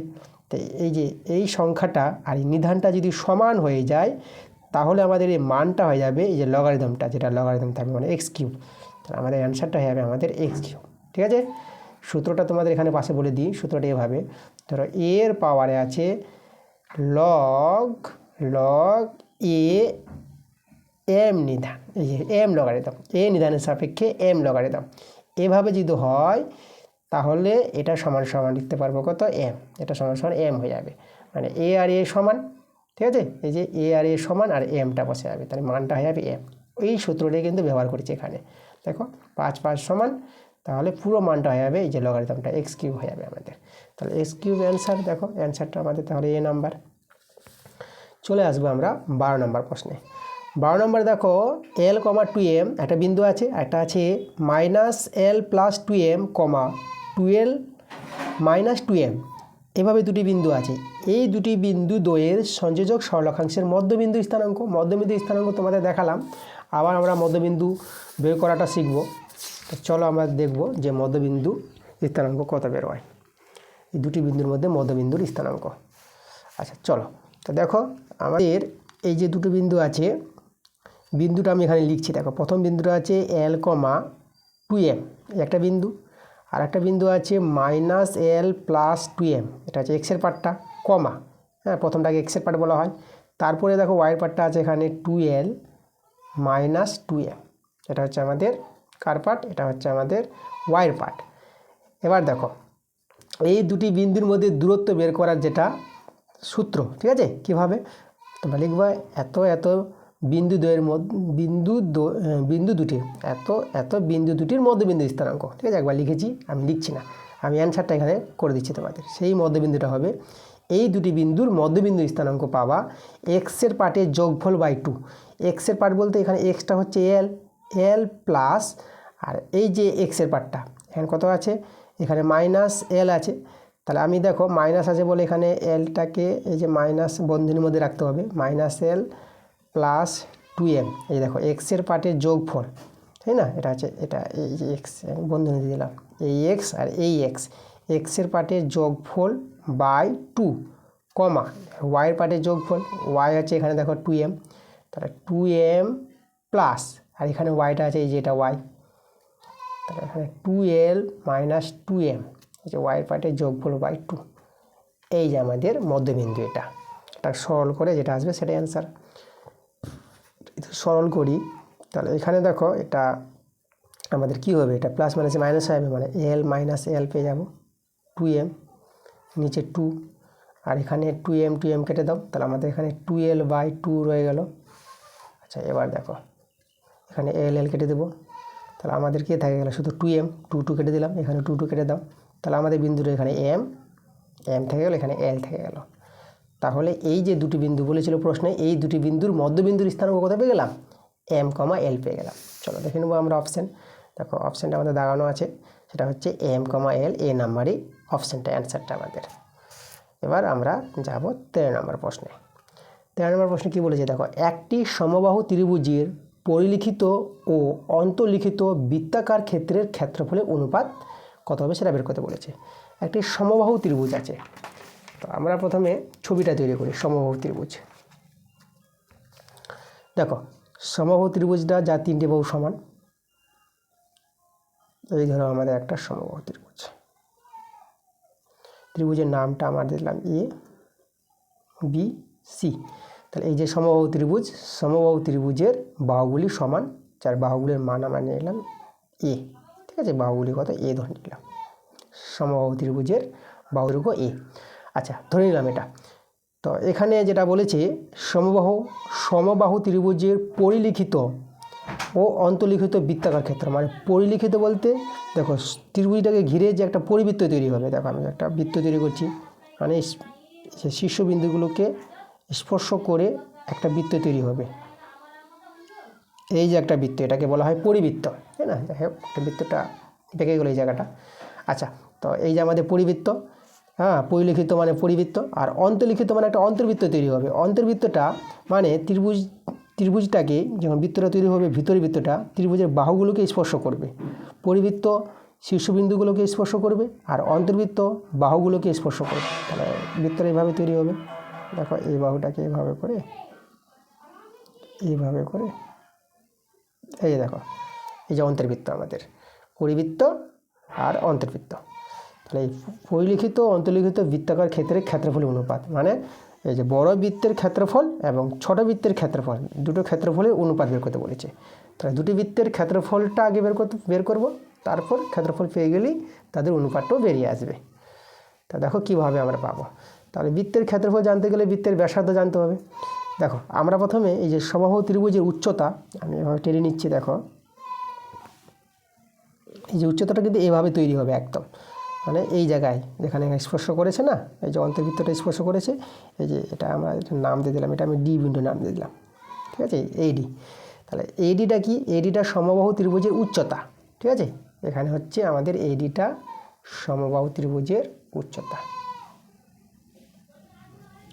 আর সমবাহু ত্রিভুজের উচ্চতার সূত্র আমরা জানি, এই যে √3/2 ইন্টু বাহু দৈর্ঘ্য, এটা হচ্ছে সমবাহু ত্রিভুজের উচ্চতার সূত্র, এইডি। তাহলে আমরা এইডির মান পেয়ে গেলাম। সমবাহু ত্রিভুজের বাহু দৈর্ঘ্য এই ধরে নিয়েছি। আচ্ছা, এবার দেখো এই যে সমবাহু ত্রিভুজের এখানে ভর কেন্দ্র যেটা আমরা নিব, এই যে ভর কেন্দ্র হচ্ছে এই জায়গায় নেব আমাদের ভর কেন্দ্র, এটাকে আমরা জি নাম দিয়ে দিলাম। তাহলে এটা যে ভর কেন্দ্র হয়, তাহলে দেখো পরিবৃত্তে যেটা বড় বৃত্ত আছে, বড় বৃত্তের ব্যাসার্ধ, পরিবৃত্তের কেন্দ্র এই যে জি বিন্দুটা হবে ভর কেন্দ্রটা, আর অন্তর্বৃত্তের যে কেন্দ্র বিন্দুটা হবে আমাদের জি বিন্দুটা, ভর কেন্দ্র যেটা ত্রিভুজের ভর কেন্দ্র। ত্রিভুজের ভর কেন্দ্রের ধর্ম, ভর কেন্দ্র যদি এটা হয়, তাহলে এই যে উচ্চতাটা আছে না, যে উচ্চতাটাই মধ্যমা হবে, এটাকে মধ্যমা বলতে পারবো। তাহলে এই যে উচ্চতা বা মধ্যমাটা কী হবে, 2:1 অনুপাতে বিভক্ত করবে, মানে এদিকটা হবে 2 ভাগ আর এদিকটা হবে 1 ভাগ, মানে এই জিটা হবে 2 আর এই যে জিডি আছে, এটা ডি আছে বিন্দুটা, হ্যাঁ, জিডিটা হবে 1, মানে 2:1 অনুপাতে বিভক্ত করবে এই যে জি বিন্দুটা, ঠিক আছে। এটা হচ্ছে আমাদের ভর কেন্দ্রের ধর্ম, মানে যেটা তোমাদের এখানে বলে দেবো যে AG is to GD, AG is to GD হবে 2:1, ওকে। আচ্ছা, তাহলে আমাদের কিন্তু দেখো এই যে এজিটা কিন্তু বড় বৃত্তের ব্যাসার্ধ আর জিডিটা কিন্তু ছোট বৃত্তের ব্যাসার্ধ।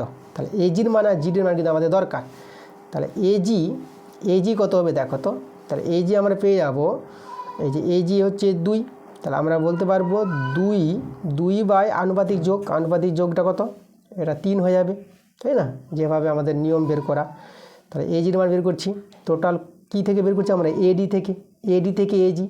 তাহলে এজি হচ্ছে 2 বাই আনুপাতিক যোগ, আর টোটাল হচ্ছে কার মধ্যে থেকে বের করছি, এডি থেকে বের করছি। এডি যেটা উচ্চতা আমরা বের করে নিয়েছি কত, √3/2 ইন্টু এ, এই যে আমরা দেখো এজি কিন্তু পেয়ে গেলাম। আর এখানে যদি আমরা সরল করি এটা কেটে যাবে, তাহলে এটা পেয়ে যাব √3a নিচে 3, এই যে এজির মান পেয়ে গেলাম। এজি হচ্ছে আমাদের কি, পরিবৃত্তের ব্যাসার্ধ, এটা হচ্ছে আমাদের পরিবৃত্তের ব্যাসার্ধ, পরিলিখিত বৃত্তের ব্যাসার্ধ, পরিলিখিত ত্রিভুজের পরিবৃত্তে লিখতে হবে, পরিবৃত্তের ব্যাসার্ধ, ওকে। পরিবৃত্তের ব্যাসার্ধ পেয়ে গেলাম এজি। এবার জিডি অন্তর্বৃত্তের ব্যাসার্ধ, ছোট বৃত্তের ব্যাসার্ধ জিডি। তাহলে জিডির মানটাও আমাদের বের করতে হবে, কারণ বৃত্তের ক্ষেত্রফল পেতে গেলে বৃত্তের ব্যাসার্ধ জানতে হবে। তা আমরা বড় বৃত্তের ব্যাসার্ধ পেয়ে গেলাম, এবার ছোট বৃত্তের ব্যাসার্ধ আমরা বের করছি জিডি যেটা। তাহলে জিডি সমান কী হবে দেখো, জিডির মান চাই, তাহলে জিডিটা কত আছে 1, তাহলে এখানে লিখবো 1 বাই আনুপাতিক যোগ, যেটা হবে 3 হয়ে যাবে। আর জিডিটা কার মধ্যে বের করছি, এডি থেকে জিডি। তাহলে এডি হচ্ছে আমাদের উচ্চতা ছিল আমাদের √3/2 ইন্টু এ, এই যে। তাহলে এখান থেকে সরল করি কত আসে দেখো, এখান থেকে যদি সরল করি তাহলে এটা আমরা পেয়ে যাব উপরে √3a আর নিচে 3 দিয়ে 6। তাহলে এই মানটা হচ্ছে কিন্তু কি, এটা হচ্ছে অন্তর্বৃত্তের ব্যাসার্ধ। অন্তর্বৃত্তের ব্যাসার্ধ মানে ছোট বৃত্তের ব্যাসার্ধ, অন্তর্বৃত্তের ব্যাসার্ধ। ওকে, আচ্ছা এবার দেখো দুটি বৃত্তের ব্যাসার্ধ যখন পেয়ে গেছি, তাহলে বৃত্ত দুটির ক্ষেত্রফলের অনুপাতও কিন্তু আমরা পেয়ে যাব। কি করে? আচ্ছা, বড় বৃত্তের যে ক্ষেত্রফলের সূত্র, বৃত্তের ক্ষেত্রফলের সূত্র কি, পাই আর স্কোয়ার, তাই না? পাই আর বলতে কত, আর হচ্ছে আমাদের এই যে দেখো এই যে বড় বৃত্ত যেটা আছে, আর হচ্ছে আমাদের এই মানটা, এটা হচ্ছে বড় বৃত্তের পরিবৃত্ত। তাহলে পাই আর স্কোয়ার মানে √3a/3 তার স্কোয়ার।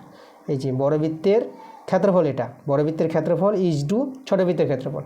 ছোট বৃত্তের ক্ষেত্রফল বলতে পাই আর স্কোয়ার, আর বলতে দেখো এই যে ছোট বৃত্তের যে ব্যাসার্ধ মানে অন্তর্বৃত্তের ব্যাসার্ধ এটা, তো এটা লিখবো আমরা √3a/6 তার হোল স্কোয়ার।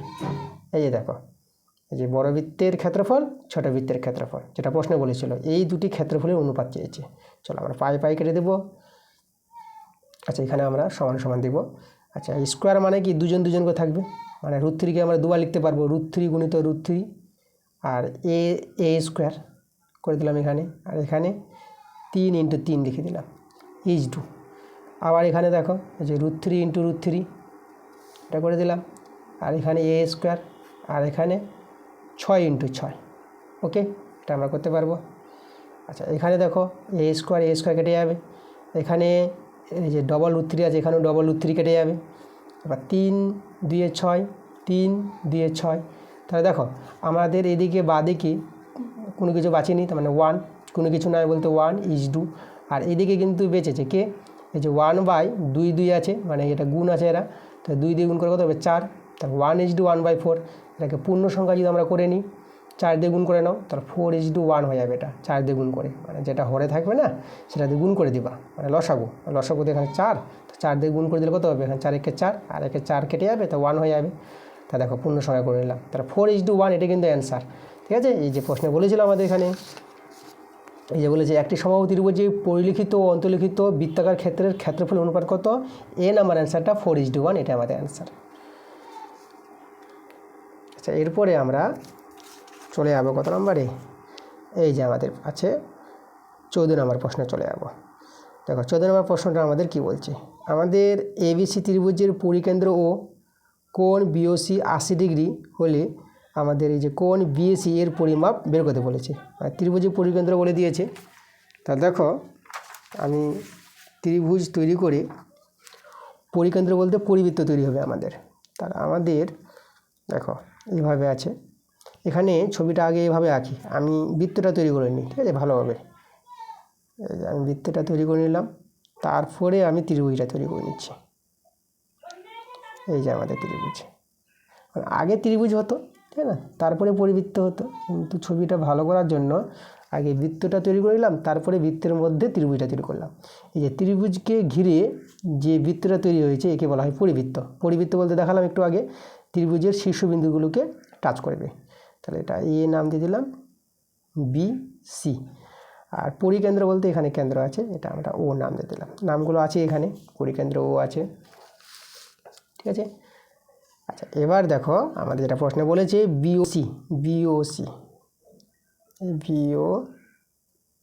BOC কথা বলেছে এখানে, BOCটা বলে দিয়েছে এটা 80 ডিগ্রি বলে দিয়েছে। তাহলে এই BACর মানটা আমাদের বের করতে বলেছে কত হবে।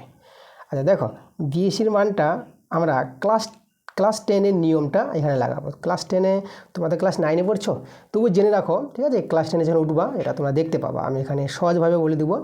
ঠিক আছে, অন্যভাবে করলে একটু বড় অঙ্কটা হয়ে যাবে, তার জন্য আমরা তোমাদের একটা নিয়ম শিখিয়ে দিচ্ছি।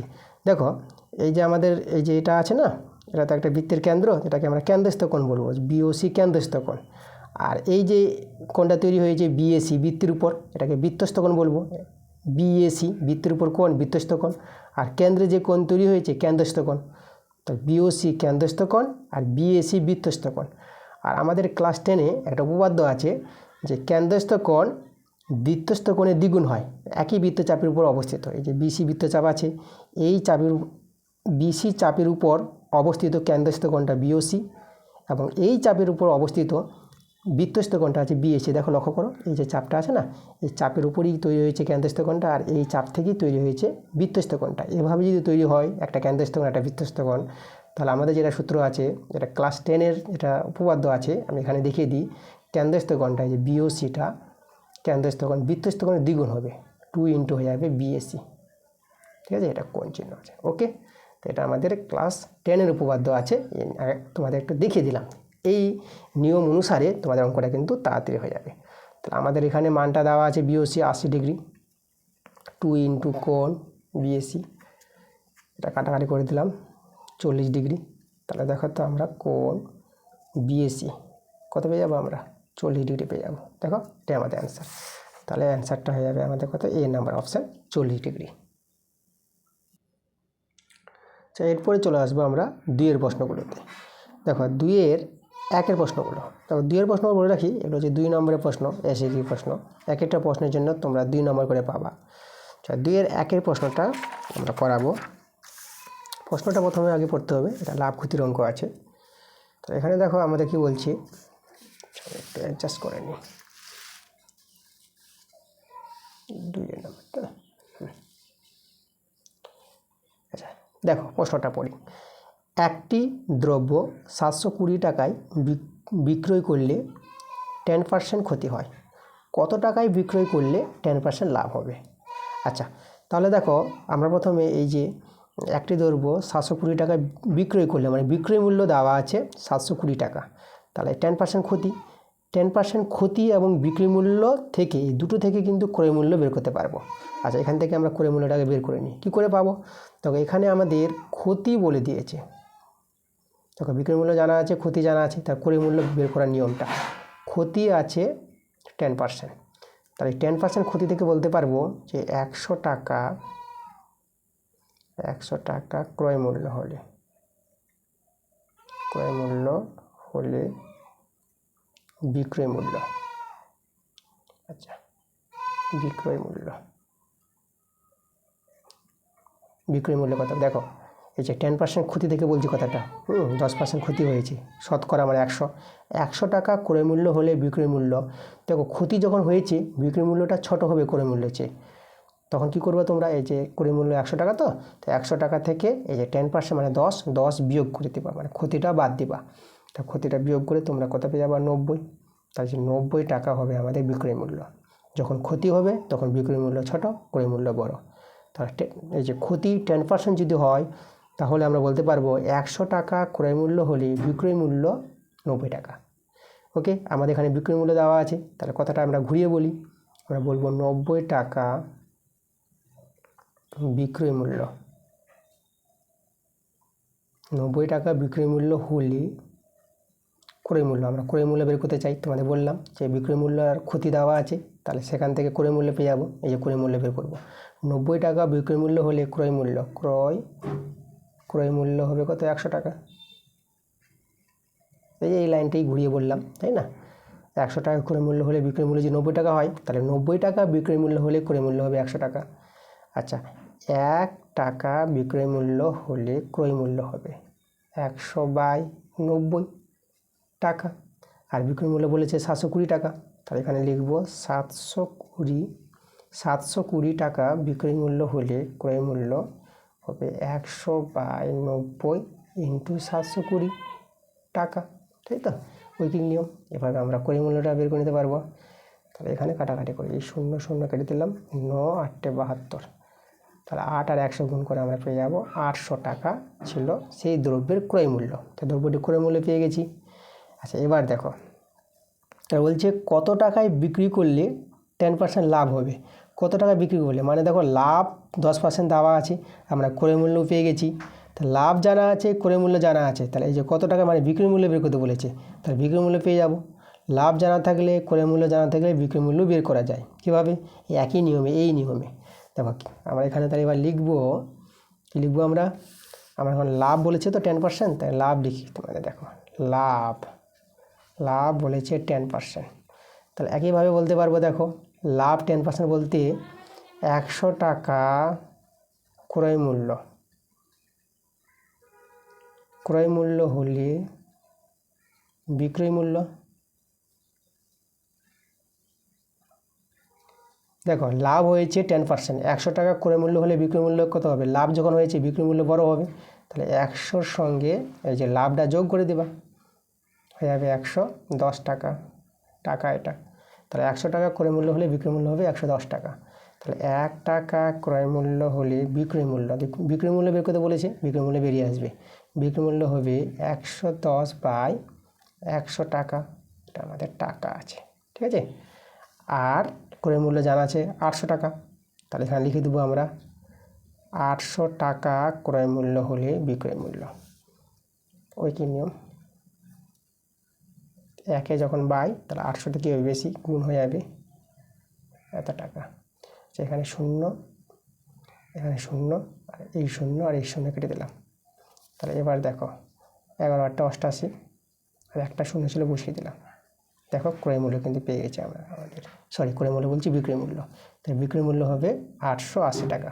প্রশ্ন বলেছিল আমাদের যে এই যে কত টাকায় বিক্রি করলে 10% লাভ হবে, তাহলে আমাদের অ্যান্সারটা হবে 880 টাকায়। মানে তোমরা যদি এখানে বলে দাও, ঠিক আছে, অতএব দিয়ে 880 টাকায়,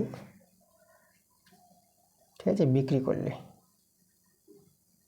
10% লাভ হবে। এটাই আমাদের অ্যান্সার, ঠিক আছে। 880 টাকায় বিক্রি করলে 10% লাভ হবে। ওকে, অ্যান্সার হচ্ছে আমাদের 880 টাকা। এই ছিল আমাদের কত নাম্বারটা? 2-এর 1 নাম্বারটা। আমরা চলে যাবো 2-এর 2 নাম্বার প্রশ্নে। 2-এর 2 নাম্বার প্রশ্নটা আমরা সমাধান করি। এখানে আমাদের দেখো, আমাদের আছে 32-এর পাওয়ারে x সমান 4-এর পাওয়ারে 2y যদি হয়, তাহলে এই যে মানটা আছে x/y + 1/5, এর মানটা বের করতে বলেছে। আচ্ছা, আমাদের যেটা আছে দেখো যে 32, তাহলে 32কে যদি ভাঙা যায়, তাই না, তাহলে 32কে তোমরা লিখতে পারবা 2-এর পাওয়ারে 5। 2-এর পাওয়ারে 5 যদি হয় তা 32 হবে, কারণ 2-এর পাওয়ারে 4 থাকলে 16, আর 5 থাকলে 32, 16 দিয়ে 32, ঠিক আছে। আর বাইরে পাওয়ারটা x ছিল, মানে এটা 32কে লসাগু করবা, দেখবা 5টা 2 পাবা। 5টা 2 বলতে 2-এর পাওয়ারে 5, মানে লসাগু করে ভেঙে তোমরা করতে পারবা। আমি একবারে করে দিলাম। আর 4কে লেখা যাবে 2-এর স্কোয়ার, আবার পাওয়ারে আছে 2y। এই দেখো আমরা কি করতে চাইছি, এখান থেকে দেখবা x/y এই মানটা কিন্তু আমরা বের করতে পারবো এখান থেকে। চলো দেখো করে দেখাচ্ছি আমি। তাহলে এখন পাওয়ারে গুণ করে নেবো। মূল সংখ্যা 2, 5 আর x এ গুণ হবে, এটা 5x সূচকের নিয়মে। তোমরা প্রথম ইউনিট টেস্টেই জেনে নিয়েছো। আচ্ছা, মূল সংখ্যা এখানে 2, আর এখানে গুণ করলে কত হবে? দেখো এটা হবে আমাদের 4y। আচ্ছা, সমান। এবার দেখো মূল সংখ্যা যদি সমান হয়ে যায়, তাহলে পাওয়ার আমরা সমান লিখতে পারবো। তাহলে 5x সমান 4y। তাহলে এখান থেকে আমরা x/y করলে এখানে হবে 4/5। এটাকে বর্গমূল করে এটাই ফিরে পাবা, তাই না। এই যে x-এর নিচে y-কে নামালাম, এখানে 4-এর নিচে 5-কে নামালাম, এভাবে করে নিতে পারবা। তা দেখো x/y এর মানটা 4/5 পেয়ে গেল। আমাদের যেটা বের করতে বলেছে এখানে, এই যে x/y + 1/5 এই মানটা বের করতে বলেছে। তাহলে x/y এর মানটা তো আমরা পেয়েছি 4/5 প্লাস আর 1/5 আমরা বসিয়ে দিলাম। দেখো এটা 4 আর 1 যোগ করে, আচ্ছা এখানে আমাদের যখন হরগুলো সমান আছে, তাহলে উপরে 4 আর 1 5, ভগ্নাংশ যোগ বিয়োগ করে, আর নিচে 5 কেটে দাও, তাহলে দেখো আমাদের অ্যান্সারটা কিন্তু 1 হয়ে গেল। এটাই আমাদের অ্যান্সার। ওকে, এই যে মানটা কত আমি এখানে অ্যান্সার লিখে দিচ্ছি, এটা 1 কিন্তু অ্যান্সার। চলো আসবো আমরা 3 নম্বর প্রশ্নে। দেখো 3 নম্বর প্রশ্নটা আমাদের লগ নিধানটা √3 আর লগারিদম x এভাবে আছে দেওয়া, সমান a এর মানটা। তার লগ নিধানটা 3√3 আর লগারিদম x এর মানটা আমাদের বের করতে বলেছে। আচ্ছা, তাহলে আমরা এটা কী করবো, আমরা প্রথমে যার মানটা বের করতে বলেছে তাকে আমরা টুকছি। আমাদের আছে লগ নিধানটা আছে 3√3, নিচেটা নিধান, একটু নিচের দিকে লিখবা। তাহলে নিধানটা আমাদের 3√3 আছে দেওয়া, আর লগারিদম যেটা আছে এটা এক্সটা, এটাকে আমি ঠিক করে লিখছি, এই জায়গায় এক্সট্রা থাকবে, তাই না। নিচে নিধান আর উপরে লগারিদম। তো লগ 3√3 নিধানের সাপেক্ষে এক্সের লগারিদম এর মানটা বের করতে বলেছে। আচ্ছা দেখো কীভাবে আমরা বের করবো। তো এটাকে সরল করে একদম ঠিক তৈরি করব, লগ √3x এভাবে তৈরি করব, তখন এই মানটা আমরা বসাতে পারবো, তারপরে অ্যান্সারটা আমাদের বেরিয়ে আসবে। তার জন্য আমরা কী করছি, দেখো এটা সমান দেখো লগটি যদি আমরা 1/, করে দিই, 1/, করে দিলাম, উল্টে দিলাম, 1/log যদি এটাকে 1 বাই করা হয়, লগটাকে নিচের দিকে আনা হয়, তাহলে নিধান আর লগারিদম এরা চেঞ্জ হয়ে যাবে। এটা নিধান, এটাকে লগারিদম বলা হয়। ঠিক আছে, চ্যাপ্টারটি হচ্ছে লগারিদম।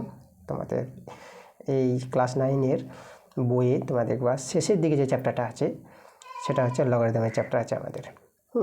তো এখানে আমরা এটা লিখতে পারবো, এই যে 1 বাই করলে এই যে লগারিদম হয়ে যাবে, নিধানটা এক্সটা এখানে হয়ে যাবে, আর নিধানটা হয়ে যাবে লগারিদম, মানে 3√3 এইরকম হয়ে যাবে জিনিসটা, এরা চেঞ্জ হয়ে যাবে 1 বাই করলে। আচ্ছা, তারপরে দেখো এরপর আমরা এখানে এটাকে সরল করব, 1 বাই লগ এক্স নিধান। এবার দেখো তো এটা কি, যে 3 এই যে √3 আছে না, একে পাওয়ারে হাফ নিয়ে আসতে পারবো। যে রুট ওভারটাকে পাওয়ার হাফ করা যায়, হাফ পাওয়ার মানে রুট ওভার, তাহলে √3কে 3-র পাওয়ারে হাফ আমরা লিখতে পারবো 1/2। ওকে, আচ্ছা, তারপরে দেখো আমরা এখানে 1 বাই লগ এক্স। আচ্ছা, এখানে দেখো 3-এর পাওয়ারতে 1 আছে, তাহলে এখানে মূল সংখ্যার সমান, তার পাওয়ারগুলো যোগ হবে। তাহলে এই যে 1 + 1/2, মানে যদি আমি দেখাই এখানে, আচ্ছা কোথায় দেখাবো, আচ্ছা এই যে 1 + 1/2 যোগ করে তোমরা পেয়ে যাবা কত, 3/2 পেয়ে যাবা। তাহলে আমি 3-এর পাওয়ারে আমরা বসিয়ে দেবো 3/2, এটা আমাদের 3 আছে, ঠিক আছে, 3/2, 3-এর পাওয়ারে 3/2। তো এই যে আমাদের পাওয়ারটা। আবার বলে দিচ্ছি তোমাদের যে এই দুটো পাওয়ার 1 আর 1/2 এই দুটোকে যোগ করে আসবে 3-এর পাওয়ারে 3/2। ওকে, এবার দেখো লগের যেটা নিয়ম আছে 1/, এই যে দেখো এই যে লগারিদম আছে না, তো লগারিদমের উপর যে পাওয়ারটা থাকবে সে পাওয়ারটা সামনে নিয়ে আসতে পারবা। তাহলে 3/2 সামনে চলে আসলাম, এই যেটা আছে 3/2, একটু 3টা একটু খারাপ হয়ে গেছে, হ্যাঁ 3/2, এটা 3 আছে 3/2, তা 3/2 সামনে লগ আর নিধানটা এক্স, আর এখানে লগারিদমটা 3 থেকে গেল, পাওয়ারটা সামনে চলে আসবে। এটা হচ্ছে আমাদের লগের সূত্র নিয়ম। আচ্ছা, এবার আমরা কি করব, এখন আমরা দেখো করব এই যে লগটা আছে, লগটাকে আবার উপরে নিয়ে চলে যাব। তাহলে এখানে 1/3/2 থেকে গেল, আর লগটাকে যদি আমি উপর দিকে নিয়ে চলে, 1 বাই লগ ছিল না, শুধু লগ লিখবো, তাহলে লগ লিখে দিলাম, 1 বাই লিখলাম না। তো লগটাকে যখন উপরে নিয়ে যাব তখন এরা আবার চেঞ্জ করবে, তো 3 চলে আসবে এখানে। আচ্ছা সরি, এখানে আমাদের একটা জিনিস আমি ভুল করেছি, এখানে আমি পুরো 3/2 পাওয়ারটাকে নিয়ে আসবো না, এখানে শুধু 3 পাওয়ারটাকে নিয়ে আসবো, 3টাকে নিয়ে আসবো, আর এখানে 1/2 রেখে দেবো, বুঝলা, এই যে 1/2 রেখে দেবো। আচ্ছা, এটা করার জন্য আমি এখানে একটা লাইন তোমাদের দেখিয়ে দিচ্ছি, এই জায়গাটা 1 বাই লগ এক্স নিধান, আর এখানে দেখো তো আমরা এইভাবে করছি, 3-এর এই যে পাওয়ারটা 1/2, আর 3টাকে আমরা বাইরে লিখে দিলাম। এই যে 3/2 যে পাওয়ারটা আছে না, তাকে দেখো ভিতরে 1/2 করলাম, আর 3টাকে বাইরে করে দিলাম।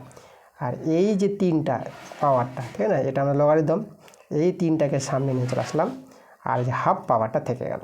ওকে, এটা থেকে এটা করলাম, তারপরে এটা করলাম, এখানে শুধু 3 আসবে সামনে। তাহলে এই জায়গাটা আমাদের কত আছে, এটা আমি কেটে দিচ্ছি, আমি এখানে দেখাচ্ছি তোমাদের। তাহলে আমাদের এখানে 1/3, আর এখানে আমি লগটা লিখব, লগ এই যে দেখো নিধান এক্স ছিল, আর যে লগারিদম যেটা আছে 3-এর পাওয়ারে 1/2, তাহলে পাওয়ার যদি হাফ হয় √ লিখতে পারবো, তাহলে এটা আমরা লিখতে পারবো √3, লগারিদমটা 3 লগ নিধান এক্স লগারিদম √3, ঠিক আছে, এইভাবে করতে পারবো আমরা। আচ্ছা, এবার দেখো, আচ্ছা এখানে 1/3 বসিয়ে দিলাম। এখন এই যে লগটা নিচে ছিল, লগটাকে যে উপরে নিয়ে যাই, তো লগ লিখে দেবো, তাহলে এরা চেঞ্জ হয়ে যাবে, √3টা নিচে আর এক্সটা উপরে, মানে লগারিদম নিধান হয়ে যাবে আর নিধানটা লগারিদম হয়ে যাবে, ঠিক আছে, এইভাবে চেঞ্জ করবে।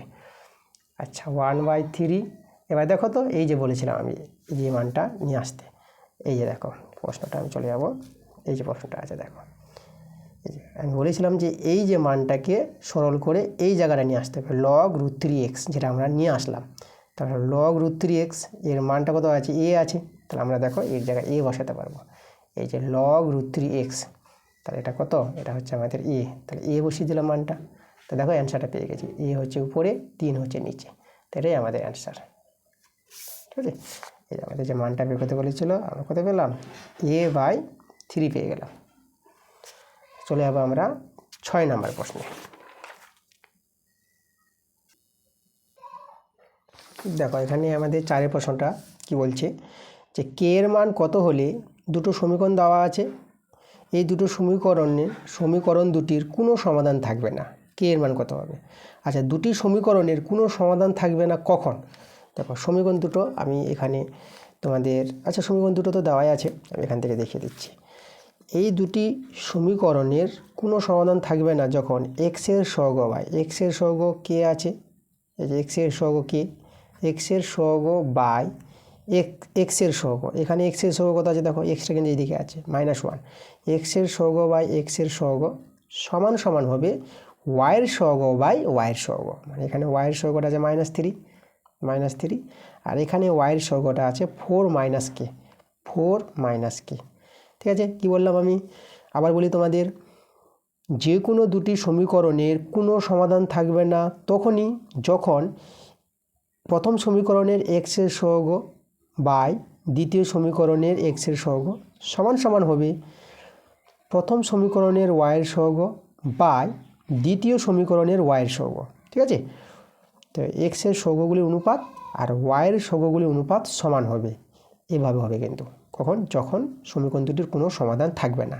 ঠিক আছে, এই শর্তে, তাহলে এই শর্তে তাহলে এখান থেকে কে এর মানটা পেয়ে যাব, তখনই বলে দেবো কে এর মান এত হলে। তাহলে এখান থেকে কে এর মানটা পাওয়ার জন্য দেখো আমরা কী করব, বর্গগুণ করে নেব। তাহলে এখান থেকে কে গুণ করে আমরা পেয়ে যাবো দেখো 4k, এটা হবে -k², আর এদিকে আমাদের দেখো সমান সমান এটা 3 পেয়ে যাব। এখানে যদি আমি একটু সাজিয়ে নিই, তাই এখানে -k² + 4k, এটা -3, মাইনাস দিয়ে যদি গুণ করে নিব তাহলে এখানে হবে k² - 4k, আর এটা হবে +3। আচ্ছা, এখান থেকে দেখো আমরা কি পাবো, আমরা এখান থেকে সরল করে, মানে মিডল ফ্যাক্টর হবে, মিডল ফ্যাক্টর করে কে এর মানটা আমরা বের করে নেব। এবার আমরা এখানে মিডল ফ্যাক্টর করব, দেখো k², এটা ভেঙে দেবো 3k - k + 3 = 0, তাহলে এটা আমরা পেয়ে যাব কে, আচ্ছা এখান থেকে কমন নেব, কে কমন নিলে পরে কে মাইনাস, এটা 3 রয়ে যাবে, এখান থেকে -1 কমন নিয়ে কে -3 = 0। আচ্ছা এখান থেকে আমরা পেয়ে যাব কে -3 ইন্টু আর কে -1 ফ্যাক্টরটা করে = 0। দেখো কে এর মান কিন্তু আমরা দুটো পেয়ে যাচ্ছি। তার অতএব কে দেখো কী করে পাবো, আমি এখানে বলি হয় অথবা দিই, হয় কে -3 = 0, আর অথবা দিয়ে লিখি অথবা কে -1 = 0, তাই না? তো এখান থেকে আমরা পেয়ে যাব কে = 3, আর এখান থেকে পেয়ে যাব কে = 1। তাহলে কে এর মান পেয়ে গেলাম কত, কে এর মান পেয়ে গেলাম 1,3, এই যে দুটো মান, তাই না? কে এর এই মান দুটোর জন্য আমরা এই দুটি সমীকরণের কোনো সমাধান পাবো না। ওকে, তো অ্যান্সারটা আমাদের এটা হবে 1,3। চলে যাবো আমরা পরের প্রশ্নে। দেখো আমাদের 5 নম্বর প্রশ্নটা কি বলেছে, px দেওয়া আছে, তো এখানে px + p - x এর মান বের করতে বলেছে। আচ্ছা px দেওয়া আছে, তো তাই p - x আমরা বের করতে পারবো, বহুপদী সংখ্যামালা থেকে অঙ্কটা আছে। তাহলে আমাদের দেখো এখানে px দেওয়া আছে, তাহলে আমরা চলো বের করি p - x কত বের হচ্ছে। p - x সমান হবে, দেখো এই যে x এর জায়গায় কি বসিয়েছি -x, তাহলে এখানেও x এর জায়গায় বসাবো -x, x আছে তো তাহলে লিখবো -x, পাওয়ারে আছে 2023 প্লাস আবার 2023। ওকে, আর এখানে যদি আমরা সরল করে নিই, এটা দেখো পাওয়ার যেহেতু বিজোড় সংখ্যা, তাই বিজোড় সংখ্যা থাকলে মাইনাসটা বেরিয়ে আসবে, এক্সের পাওয়ারে 2023, আর এটা তো এটাই থেকে যাবে 2023। দেখো এই হচ্ছে আমাদের সরলটা। এখন আমাদের বের করতে বলেছে px + p - x এর মানটা বের করতে বলেছে। তাহলে এখন কি করব, px এর মান তো দেওয়াই আছে, ঠিক আছে প্রশ্নে, এই যে আমাদের এটা px এর মান যে এটাই px এর মান, তাহলে আমরা এখানে px এর জায়গায় বসিয়ে দেবো px এর মানটা। px এর মানটা ছিল x এর পাওয়ারে 2023 প্লাস আর p - x এর মানটা যে বের করলাম, এখন কত বের করলাম, আচ্ছা এখানে মাইনাস যেহেতু আছে আমাদের বন্ধনীর মধ্যে লিখতে হবে, এই যে -x তার পাওয়ারে 2023 প্লাস 2023, এই যে মানটা বসিয়ে দিলাম। সরি এখানে একটা আমাদের ছুটে গেছে, এখানে যে প্লাস 2023টা এখানে আমাদের ছুটে গেছে। আচ্ছা ছোটো করে আমি একটু লিখে দিচ্ছি 2023। পি এক্সের মানটা কত আছে, এক্সের পাওয়ারে 2023 প্লাস 2023, তারপরে পি মাইনাস এক্সের মানটা, হ্যাঁ এই যে প্লাস 2023টা আমাদের ছুটে গিয়েছিলো। ওকে চলো ভালো করে লিখি এখন। এক্সের পাওয়ারে আছে 2023 প্লাস 2023, আর এখানে প্লাস মাইনাসে মাইনাস, এই যে দুটো চিহ্ন ছিল বন্ধনী দিয়ে লিখেছি, প্লাস মাইনাসে মাইনাস, এক্সের পাওয়ারে 2023 প্লাস 2023। ওকে এটার মধ্যে সলভ করে নিতে হবে। দেখো এটা কিন্তু কেটে যাচ্ছে, দেখো এই যে প্লাস মাইনাস, আর এখন এই দুটো যোগ হয়ে যাবে, এই দুটো যোগ করে আমরা কত পেয়ে যাব, এই যে 4046 পেয়ে যাবো। দেখো এটাই কিন্তু আমাদের অ্যান্সার 4046। দেখো লিখেছি আমরা 4046, অ্যান্সারটা এখানে দেওয়া আছে। চলে যাবো আমরা 6 নম্বর প্রশ্নে। 6 নম্বর প্রশ্নটা বলেছি পি ও কিউ বিন্দু যথাক্রমে প্রথম ও তৃতীয় পাদে অবস্থিত এবং এক্স অক্ষ ওয়াই অক্ষ থেকে বিন্দু দুটির প্রত্যেকটির দূরত্ব যথাক্রমে 6 একক এবং 4 একক। পি কিউ সরলরেখাংশের মধ্যবিন্দুর স্থানাঙ্ক বের করতে বলেছে। আচ্ছা দেখো স্থানাঙ্ক অক্ষটিটা আমরা তৈরি করবো এক্স অক্ষ ওয়াই অক্ষ, তারপরে বুঝতে পারবো ভালো করে। এখানে আমি তৈরি করছি, দেখো ছবিটা, এই যে আমাদের ওয়াই অক্ষ, এটা এক্স অক্ষ। কি বলেছে, পি কিউ বিন্দু দুটি, পি হচ্ছে প্রথম পাদে অবস্থিত আর কিউটা হচ্ছে তৃতীয় পাদে অবস্থিত। তাহলে দেখো এভাবে হবে জিনিসটা আমাদের। আচ্ছা এই যে এখানে আমাদের একটা পি বিন্দু আছে এই জায়গায়, আর এখানে আছে আমাদের কিউ বিন্দুটা এই জায়গায়, এটা হচ্ছে পি বিন্দু আর এখানে আমাদের কিউ বিন্দু, ঠিক আছে। এবার দেখো প্রথম পাদে পি বিন্দু আর তৃতীয় পাদে কিউ বিন্দু বলে দিয়েছে। এবার কি বলেছে যে এক্স অক্ষ ওয়াই অক্ষ থেকে এই যে পি বিন্দুর দূরত্ব আর কিউ বিন্দুর দূরত্ব বলেছে। আমি যদি বলি পি বিন্দুর দূরত্ব, দেখো এক্স অক্ষ থেকে 6 একক আর ওয়াই অক্ষ থেকে 4 একক। তাহলে এই যে দেখো যে এই যে দূরত্বটা, এটা হচ্ছে আমাদের ওয়াই অক্ষ থেকে, এটা হচ্ছে আমাদের এক্স অক্ষ থেকে। তাহলে দেখো মানে এই যে দূরত্বটা যে গুণবো যেটা এক্সের মানটা, সেটা হচ্ছে ওয়াই অক্ষ থেকে দূরত্ব, তাই না, এই যে মানটা ওয়াই অক্ষ থেকে দূরত্ব। তাহলে ওয়াই অক্ষ থেকে দূরত্ব কিন্তু 4 একক বলেছে, তাহলে এই যে ওয়াই অক্ষ থেকে দূরত্ব সেটা কিন্তু এক্সের মান, এখানে হবে 4, বুঝে একবার। হ্যাঁ যে এই যে ওয়াই অক্ষ থেকে দূরত্ব এই যে মানটা 4 একক যেটা বলেছে, এটা তো আমরা গুনবো 4 ঘর, 1 2 3 4, এটা এক্সের মানটা, বিন্দুটা এক্সের পার্টটা। আর ওয়াই অক্ষ থেকে দূরত্ব মানে সরি এক্স অক্ষ থেকে দূরত্ব যেটা বলেছে, দেখো এই যে এক্স অক্ষ, প্রথমে এক্স অক্ষ থেকে দূরত্ব কত বলেছে 6 একক, আর এখান থেকে দূরত্ব 6 একক। তো এটা যে আমরা গুনবো 6 একক, এটা তো আমাদের ওয়াইয়ের মানটা যে 1 2 3 4 5 6, তাহলে ওয়াইয়ের মানটা, ওয়াইয়ের পার্টটা আছে 6, ঠিক আছে। এভাবে কিন্তু বুঝতে হবে, তাই না। এই যে এক্স অক্ষ থেকে দূরত্ব 6 একক বলতে এই জায়গায় 6 হবে, এই যে এক্স অক্ষ থেকে দূরত্ব, এটাই তো আমাদের ওয়াইয়ের পার্ট, গুনবো আমরা ওয়াইয়ের পার্ট। আর ওয়াই অক্ষ থেকে দূরত্ব 4 একক, তাহলে ওয়াই অক্ষ থেকে দূরত্ব বলতে এটাতে এক্সের পারে যে গুনবো, এই যে মানটা, এটা এক্স এর মান, এটা ওয়াইয়ের মান। তাহলে বিন্দুটা কিন্তু এভাবে তৈরি হবে 4,6। একইভাবে দেখো কিউ বিন্দুটা যদি আমরা তৈরি করি, কিউ বিন্দু কীভাবে তৈরি করব, দেখো এই যে আমাদের ওয়াই অক্ষ থেকে দূরত্ব, এটা হচ্ছে আমাদের এক্স অক্ষ থেকে দূরত্ব, তাই না। তাহলে আমরা যদি বলি এক্স অক্ষ থেকে দূরত্ব, এক্স অক্ষ থেকে দূরত্ব এটা কিন্তু আমাদের ওয়াইয়ের মান, আর ওয়াই অক্ষ থেকে দূরত্ব এটা হচ্ছে আমাদের এক্সের মান। তাহলে ওয়াই অক্ষ দূরত্ব 4 একক, মানে যে 4 বলতে এইদিকে তো আমাদের এসেছে কত, এইদিকে মানে মাইনাস আসবে, তো এটা হবে -4 কমা, আর ওয়াই অক্ষ থেকে দূরত্ব, এক্স অক্ষ থেকে দূরত্ব 6 একক বলেছে, এই যে এক্স অক্ষ থেকে দূরত্ব 6 একক বলতে এটা আমাদের ওয়াইয়ের মানটা পাবো, যেটা নিচে দিকে গেছে মাইনাস, এটা -6 হয়ে যাবে, ঠিক আছে। এই জায়গায় বিন্দুটা এইদিকে মাইনাস, এইদিকেও মাইনাস, ঠিক আছে। তাহলে এই যে এই দূরত্বটা আমাদের যে ওয়াই, আর এই দূরত্ব, ঠিক আছে, ওয়াই অক্ষ থেকে দূরত্ব যেটা হচ্ছে এক্সের পার্ট, ওয়াই অক্ষ থেকে দূরত্ব এক্সের পার্ট, আর এক্স অক্ষ থেকে দূরত্বটা সেটা হচ্ছে ওয়াইয়ের পার্ট। একদম উল্টো করে ভাববা জিনিসটা, ওকে। তাহলে এইভাবে দুটি বিন্দুর স্থানাঙ্ক কিন্তু আমরা পেয়ে গেলাম প্রশ্ন থেকে। এটা প্রশ্নে যেভাবে বলেছে সেভাবে পি বিন্দুর স্থানাঙ্ক তৈরি করলাম আর কিউ বিন্দুর স্থানাঙ্ক তৈরি করলাম। আমাদের চেয়েছে যে পি কিউ যোগ করব, এই যে পি কিউ সরলরেখাংশের মধ্যবিন্দুর স্থানাঙ্ক, পি কিউ সরলরেখাংশের মধ্যবিন্দু। আচ্ছা দেখো তাহলে পি বিন্দুটা আমাদের যেটা দেওয়া আছে, যেটা পেলাম দেওয়া না, আমরা বের করলাম 4,6 পি বিন্দু, আর কিউ বিন্দুটা আমরা বের করলাম -4 -6। তাহলে এই দুটি বিন্দুর মধ্যবিন্দুর স্থানাঙ্ক বের করার যেটা নিয়ম, তাহলে মধ্যবিন্দু বের করার নিয়ম কি, আমরা লিখব এত বিন্দু দ্বয়ের, ঠিক আছে, দ্বয় যুক্ত হবে, ঠিক আছে, বিন্দু দ্বয়ের এত এত বিন্দু দ্বয়ের মধ্যবিন্দুর স্থানাঙ্ক সমান সমান, দেখো নিয়মটা কি, এক্সের পার্টের যোগফল, এক্সের পার্ট 4 প্লাস মাইনাস 4 বাই 2 কমা ওয়াইয়ের পার্টের যোগফল 6 প্লাস মাইনাস 6 বাই 2, ঠিক আছে, এটাই নিয়ম। এটা আমাদের নিয়ম যে এক্সের পার্টের যোগফল বাই 2 কমা ওয়াইয়ের পার্টের যোগফল বাই 2, ঠিক আছে, এভাবে দুটি বিন্দুর মধ্যবিন্দুর স্থানাঙ্ক পাওয়া যায়।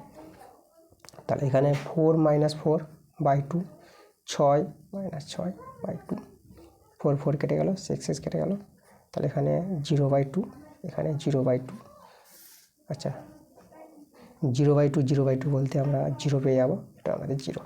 তা দেখো এই যে পি বিন্দু এবং কিউ বিন্দুর মধ্যবিন্দুর স্থানাঙ্ক আমরা 0,0 যেটা আমাদের পেয়ে গেলাম, এটা মূল বিন্দুতে আছে বিন্দুটা, এই যে আমাদের 0,0, এটাই আমাদের কিন্তু অ্যান্সার, ঠিক আছে, অ্যান্সারে কিন্তু 0,0 আমাদের অ্যান্সারটা।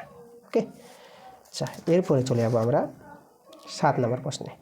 7 নম্বর প্রশ্নটা বলেছে একটি অবিচ্ছিন্ন পরিসংখ্যা বিভাজন তালিকায় একটি শ্রেণীর মধ্যবিন্দু 42 আর শ্রেণী দৈর্ঘ্য দেওয়া আছে 10, তো শ্রেণীটির উচ্চ ও নিম্ন সীমা বের করতে বলেছে। আচ্ছা আমাদের এখানে শ্রেণীটির উচ্চ নিম্ন সীমা আগে ধরে নিতে হবে, ঠিক আছে। দেখো আমরা এখানে কত নম্বর, এটা হচ্ছে 7 নম্বর, 2-এর 7 নম্বর, ঠিক আছে। আমরা প্রথমে ধরে নিব, ধরি শ্রেণীর উচ্চ সীমা, আগে ধরি উচ্চ সীমা, শ্রেণীর উচ্চ সীমা আমরা এ ধরে নিলাম, আর নিম্ন সীমা এবং শ্রেণীর নিম্ন সীমাটাকে আমরা বি ধরে নিলাম। ওকে, আচ্ছা তাহলে দেখো আমরা কি বের করব, শ্রেণীর মধ্যমান বের করব। কোনো শ্রেণীর উচ্চ সীমা নিম্ন সীমা জানা থাকলে শ্রেণীর মধ্যমান পাওয়া যায় আর শ্রেণী দৈর্ঘ্য পাওয়া যায়। তো এখানে আমাদের শ্রেণীর দেখো মধ্যবিন্দু হচ্ছে মধ্যমান, এই যে বলেছি দেখো মধ্যবিন্দু, তো শ্রেণীর মধ্যবিন্দু আমি লিখি মধ্যবিন্দু, যাকে মধ্যমান বলা হয়। তো শ্রেণীর মধ্যবিন্দু বা মধ্যমান পাওয়ার যেটা সূত্র, সেটা হচ্ছে উচ্চ সীমা নিম্ন সীমা যোগ করে 2 দিয়ে ভাগ। ওকে, এই যে উচ্চ আর নিম্ন যোগ করবা, 2 দিয়ে ভাগ করবা, একে বলা হয় শ্রেণীর মধ্যবিন্দু বা মধ্যমান শ্রেণীর। এবং শ্রেণী দৈর্ঘ্য, ঠিক আছে, এই যে আমাদের শ্রেণী দৈর্ঘ্য যেটা বলেছে, শ্রেণী দৈর্ঘ্য, তো শ্রেণী দৈর্ঘ্যটা, আচ্ছা শ্রেণী এখানে কিন্তু মধ্যনে ঋষিকার আছে, ঠিক আছে, এটা মধ্যনে ঋষিকার, আচ্ছা এটা কেটে দিচ্ছে, শ্রেণী দৈর্ঘ্য। তো শ্রেণী দৈর্ঘ্যর সূত্র কি, তো কোনো শ্রেণী দৈর্ঘ্য পাওয়ার যে সূত্রটা, সেটা হচ্ছে উচ্চ সীমা থেকে নিম্ন সীমা বিয়োগ করতে হয়, উচ্চ থেকে নিম্ন বিয়োগ মানে এ মাইনাস বি, ঠিক আছে, উচ্চ সীমা থেকে নিম্ন সীমার বিয়োগফলটাই হয় শ্রেণী দৈর্ঘ্য, ঠিক আছে, এভাবে আমাদের পাওয়া যায় শ্রেণী দৈর্ঘ্য, এটা তোমাদের মনে রাখতে হবে।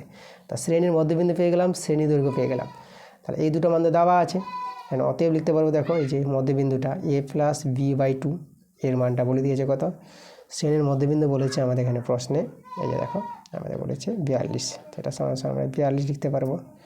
এখান থেকে একটু সরল করে নিই, বর্গমূল করবো, a প্লাস বি, দেখো a প্লাস বি আর 42 দিয়ে গুণ করলে পরে এটা হবে 4, এটা 8 হবে 84।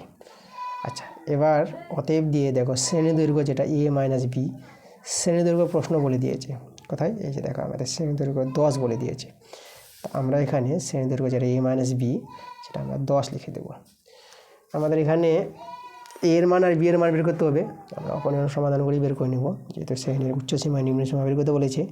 তো এখানে বি কেটে যাচ্ছে 2a, আর এটা যোগ করে পেয়ে যাবো আমরা 94, 2 দিয়ে যেহেতু কাটাকাটি করি, 2 4 8, 2 7 14, তো দেখো এটা আমরা পেয়ে গেলাম কত, 47, এ হচ্ছে উচ্চ সীমা পেয়ে গেলাম। আচ্ছা বি এর মানটা বের করে নিই, তাহলে এখানে a প্লাস বি সমান সমান 84 পেয়েছি, তাহলে আমরা এর জায়গায় বসিয়েছিলাম 47 প্লাস বি, তাহলে এখানে বি এর মানটা কত হবে, যে 84 থেকে 47টা বিয়োগ করে দেব, তাহলে বি পেয়ে যাব আমরা।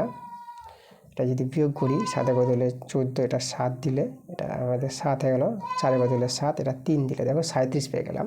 বি এর মানটা, বি হচ্ছে আমাদের নিম্ন সীমা, তাহলে অ্যান্সার কিন্তু আমরা পেয়ে গেছি। তাহলে অতএব যে লিখবো, অতএব উচ্চ সীমা যেটা আমরা চেয়েছি, উচ্চ সীমা, উচ্চ সীমা, আচ্ছা সীমা বানানটা দিকে আছে, উচ্চ সীমা। উচ্চ সীমা আমরা কত বের করলাম? উচ্চ সীমা বের করলাম 47 এবং নিম্ন সীমা শ্রেণীর শ্রেণীর নিম্ন সীমা, নিম্ন সীমা আমরা পেয়ে গেলাম কত? 37। এটাই আমাদের অ্যান্সার। ওকে, উচ্চ সীমা 47 আর নিম্ন সীমা 37। চলে যাবো আমরা পরের প্রশ্নে। চলে এসো, এবার আমরা করাবো 2-এর 8-এর প্রশ্নটা। দেখো 2-এর 8-এর প্রশ্নটা কি বলছে?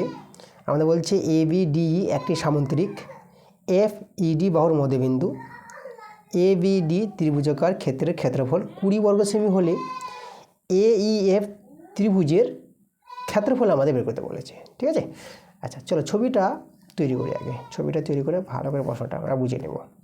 তা আমাদের এখানে আগে সামুদ্রিক বলেছে, একটা সামুদ্রিকের ছবি আমরা তৈরি করব। এই যে আমরা একটা সামুদ্রিক তৈরি করলাম, সামুদ্রিকের নাম দিয়ে দিব আমরা, এটা ABD আর ই বলেছে, দেখো ABDE। আচ্ছা, সামুদ্রিক বলেছে, আর এফ বলেছে ED বাহুর মধ্যবিন্দু, ED বাহু, এই যে ED বাহুটা আছে, ED বাহুর মধ্যবিন্দু বলেছে এফ, এ বলে দিয়েছে। আর ত্রিভুজ ABD, ত্রিভুজ ABD ত্রিভুজ বলতে ABD, তার আমাদের AD যোগ করতে হবে। তা দেখো AD আমি যোগ করব, এই যে আমাদের ত্রিভুজ ABD। তাহলে এই যে ABD ত্রিভুজ, এই ত্রিভুজটা কি বলেছে এখানে, এই ত্রিভুজের ক্ষেত্রফলটা বলে দিয়েছে এখানে প্রশ্নে। এই যে দেখো ত্রিভুজ ABD, ত্রিভুজের ক্ষেত্রফল 20 বর্গ সেমি, এই যে ত্রিভুজটার ক্ষেত্রফল 20 বর্গ সেমি দেওয়া আছে। তা আমাদের ত্রিভুজ বলেছে AEF ত্রিভুজ, AEF, তাহলে আমাদের AFটা যোগ করতে হবে। তাহলে এখানে AFটা যোগ করে দিলাম, তাহলে AEF মানে এই যে ত্রিভুজটা আছে না, এই ত্রিভুজের ক্ষেত্রফলটা আমাদের বের করতে বলেছে। ক্ষেত্রফল বলতে জায়গাটা। আচ্ছা এখানে দেখো আমাদের যে সামুদ্রিকটা আছে না, সামুদ্রিক ABDE, তা এই সামুদ্রিকের যে ADটা দেখতে পাচ্ছ, এটা কর্ণ।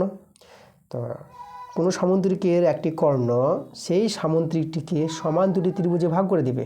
আর এখানে যে দুটি ত্রিভুজ পেয়েছি, ত্রিভুজ ABD সমান সমান হবে ত্রিভুজ ADE, ADE। ঠিক আছে, কোনো সামুদ্রিকের একটি কর্ণ সেই সামুদ্রিকটিকে দুটি সমান ত্রিভুজে বিভক্ত করবে, এটা আমাদের হবে। তাহলে আমাদের এর মান তো আমাদের 20 দেওয়া আছে, তাহলে অতএব এটা যদি 20 হয়ে যায়, তাহলে ত্রিভুজ এটা ত্রিভুজ ABD না, এখানে লিখছে অতএব ত্রিভুজ ADE, ADE এর মানটা আমরা কত পেয়ে যাবো?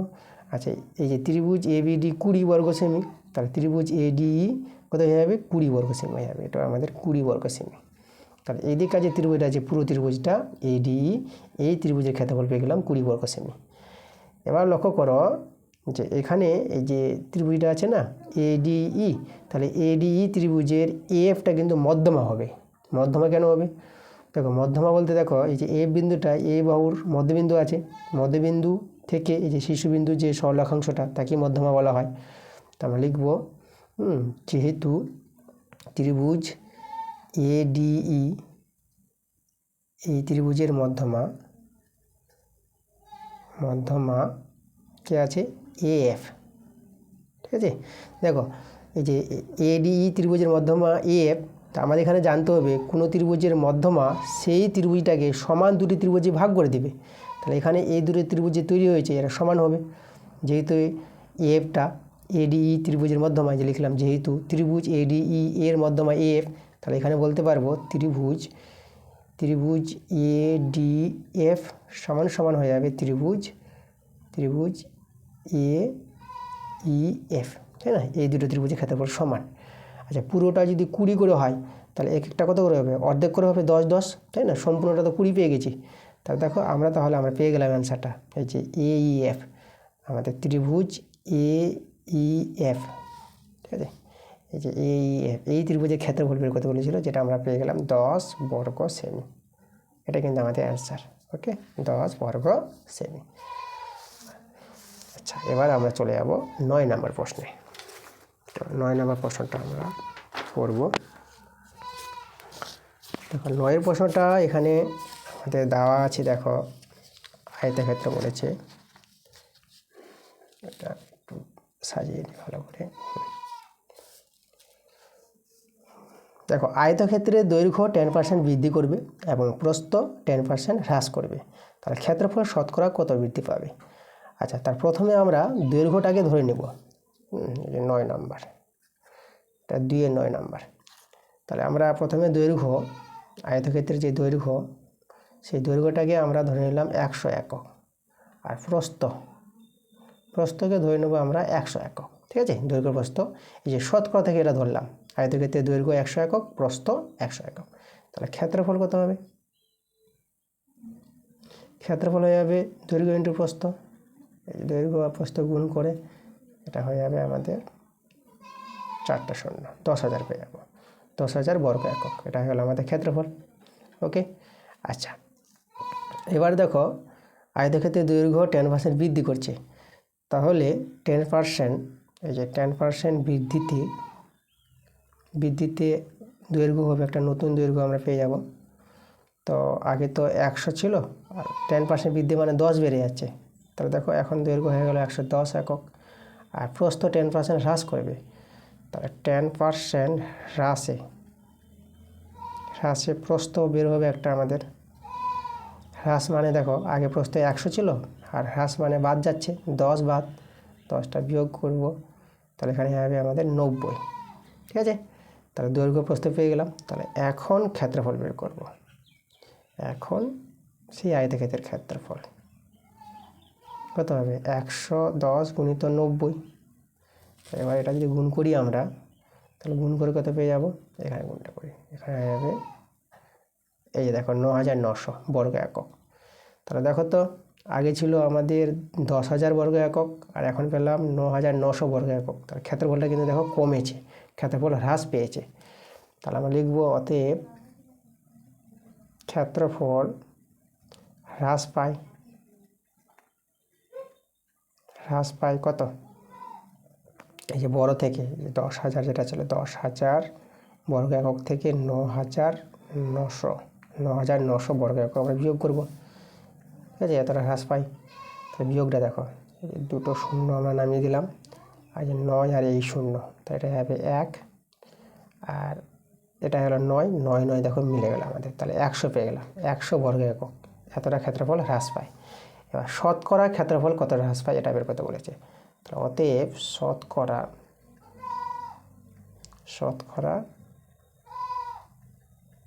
ক্ষেত্রফল হ্রাস পায় কত হবে? দেখো শতকরা ক্ষেত্রফল হ্রাস পায় সেটা বের করব। ক্ষেত্রফল কতটা হ্রাস পেয়েছে? 100 বর্গ একক, তাহলে 100 বর্গ একক হ্রাস পেয়েছে, এটা বাই। এবার কি থেকে হ্রাস পেয়েছে? প্রথমে কত বর্গ একক ছিল ক্ষেত্রফল?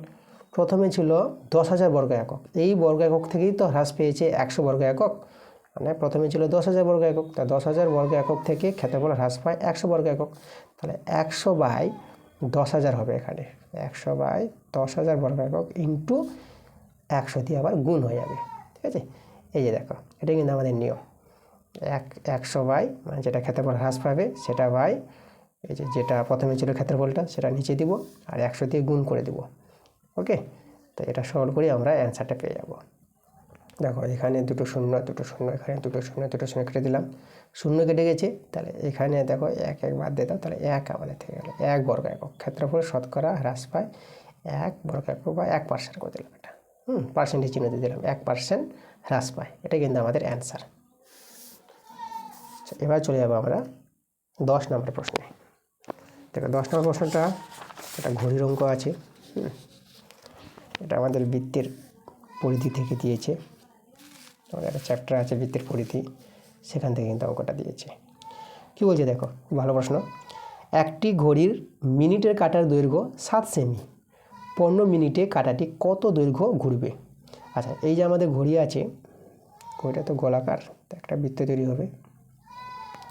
আচ্ছা, এখানে ধরো এই যে মিনিটের কাঁটা, এই যে মাঝখানে কেন্দ্রবিন্দু, এই মিনিটের কাঁটাটা ধরে নিলাম, সেটা ও ধরে নিলাম, সেটা এ ধরে নিলাম। মিনিটের কাঁটার দৈর্ঘ্য যেটা আমাদের ঘড়িটা বৃত্তের ব্যাসার্ধ, যেটা আমাদের বলে দিয়েছে কত, 7 সেমি। ব্যাসার্ধ যেটা আর এর মান, এটি হচ্ছে আমাদের কিন্তু আর। ওকে, তাহলে মিনিটের কাঁটার দৈর্ঘ্য বলে দিয়েছে। তাহলে এখানে এই যে মিনিটের কাঁটাটা ঘুরবে কত, দেখো এই যে এক পাক যদি ঘুরে মানে 60 মিনিটে, ঠিক আছে, 1 ঘন্টায়, 1 ঘন্টায় 1 পাক ঘুরে মিনিটের কাঁটা, এটা আমরা জানি ঘড়ির নিয়মে। তাহলে 1 ঘন্টা বলতে 60 মিনিটে। তাহলে দেখো মিনিটের কাঁটাটি 60 মিনিটে যাবে 1 পাক বলতে পুরো পরিধি, বৃত্তের পরিধি মানে ঘড়ির পরিধি কত হবে, 2 পাই আর। এই যে পরিধিটা যেটা যাবে সেটা হচ্ছে 2 পাই আর। 2 পাই আর বলতে 7, এই যে এতটা। তাহলে 1 পাকে মানে 60 মিনিটে, মিনিটের কাঁটা 60 মিনিটে কতটা যাবে, এই যে এতটা যাবে, 2 পাই ইন্টু 7। তাহলে এখানে আমরা দেখো লিখব এই যে মিনিটের কাঁটা, আমরা লিখব এখানে মিনিটের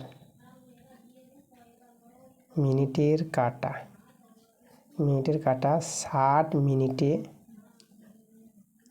মিনিটে যায়, কত যাবে, 2 পাই, বৃত্তের পরিধি যেটা 2 পাই আর, আর বলতে 7, এতটা যাবে, এত কত আমরা সেমি করে দেবো, এটা এত সেমি যায়। আচ্ছা, তাহলে এখানে দেখো আমাদের 15 মিনিটে কত যাবে, তাহলে 1 মিনিটে কত যাবে, তাহলে 1 মিনিটে যায় 2 পাই ইন্টু 7/60। আর 15 মিনিটে কত যাবে, 15 মিনিটে যায় 2 পাই ইন্টু 7/60, 15 মিনিটই বেশি যাবে, তাহলে এখানে আমাদের এটা গুণ হবে উপরে, তাহলে এখানে আমাদের 15 হয়ে যাবে। ঠিক আছে, এই যে দেখো, তো এটাকে আমরা সরল করে নেব, অ্যান্সারে বেরিয়ে আসবে। দেখো এখানে 2 ইন্টু পায়ের মানটা আমরা 22/7 লিখব, 7 আছে ইন্টু 15 আছে, আর 60টা যেটাকে ছিল এটা 1/60 করে দিলাম, নিচে করে দিলাম, এইভাবে লিখে দিলাম আমরা। একটু কাটাকাটি করো, 7 কেটে দাও। আর এখানে 15 4 60, 2 2 4 আর 2টাকে কাটলে 11। দেখো আমরা পেয়ে গেলাম 11 সেমি, এই যে এত সেমি অ্যান্সারটা। তাহলে আমাদের যে বলেছিল প্রশ্নে, এই যে মিনিটের কাঁটাটা দেখো 15 মিনিটে কাঁটাটি কত দৈর্ঘ্য ঘুরবে, সেটা ঘুরবে 11 সেমি, অ্যান্সারটা পেলাম 11। ঠিক আছে, অ্যান্সারটা হবে আমাদের 11 সেমি। চলে যাবো আমরা 11 নম্বর প্রশ্নে। তো 11 নম্বর প্রশ্নটা আমাদের দেওয়া আছে a + b + c 0, তাহলে এর যে মানটা আছে এর মানটা বের করতে বলেছে। আচ্ছা, আমাদের এখানে আছে a² / bc plus b² / ca plus c²/ab, এর মানটা বের করে দেখাবো তোমাদের। দেখো আমরা প্রথমে কী করব, আমরা ভগ্নাংশের যোগ বিয়োগ লসাগু, দেখো এ দুটো আছে, দুটো এর জন্য একটা এ পেয়ে যাবা, দুটো বি এর জন্য একটা বি লসাগু করছি, দুটো সি আছে, দুটো সি এর জন্য একটা সি। এখানে বি সি মিলে গেল, এ থেকে গেল এ, আর এখানে a² আছে, তো গুণ হয়ে যাবে, তাহলে a² এ গুণ করে পেয়ে যাবা a³ প্লাস সি এ, যেটা মিলে যাবে ওটা বাদ, দেখো সি মিলে গেছে বাদ, এ মিলে গেছে বাদ, তাহলে বি থেকে গেল বি আর b² গুণ করে b³, আর এখানে এ বি মিলে গেছে সি, তাহলে এখানে পেয়ে যাবা c³। আচ্ছা, এবার আমরা দেখো এই যে a³ + b³ + c³ এর সূত্রটা আমরা এখানে লিখবো। দেখো তাই সূত্রটা তোমাদের জানতে হবে, এটা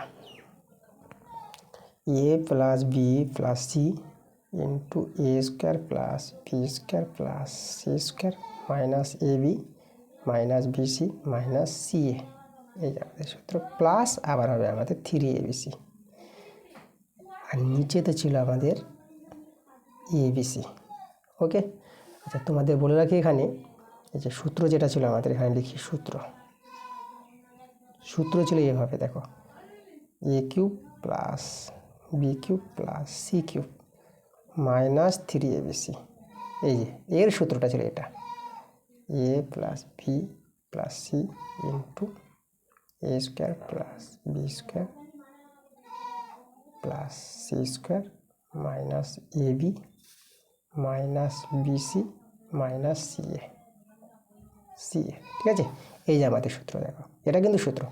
আর এখানে যেহেতু a³ + A cube plus B cube plus C cube আছে, -3bc নাই, তো -3bc নাই এখানে বলে আমরা ডান দিকে পাঠিয়ে দিলাম। এটাকে যদি ডান দিকে নিয়ে যাই তাহলে এর মানটা তো পাবো, তো ডান দিকে নিয়ে গেলে কী হবে আমাদের, সেটা +3abc হবে। এই যে লিখেছি আমরা দেখো সরি এখানে আমাদের সিটা ছুটে গেছে, +3abc সি হবে আমাদের। ওকে, আচ্ছা, তো এই যে আমাদের সূত্রটা, এই সূত্রটা তোমাদের কিন্তু মনে রাখতে হবে, যেটা তোমরা উৎপাদকের বিশ্লেষণে তোমরা ব্যবহার করেছো এই সূত্রটা।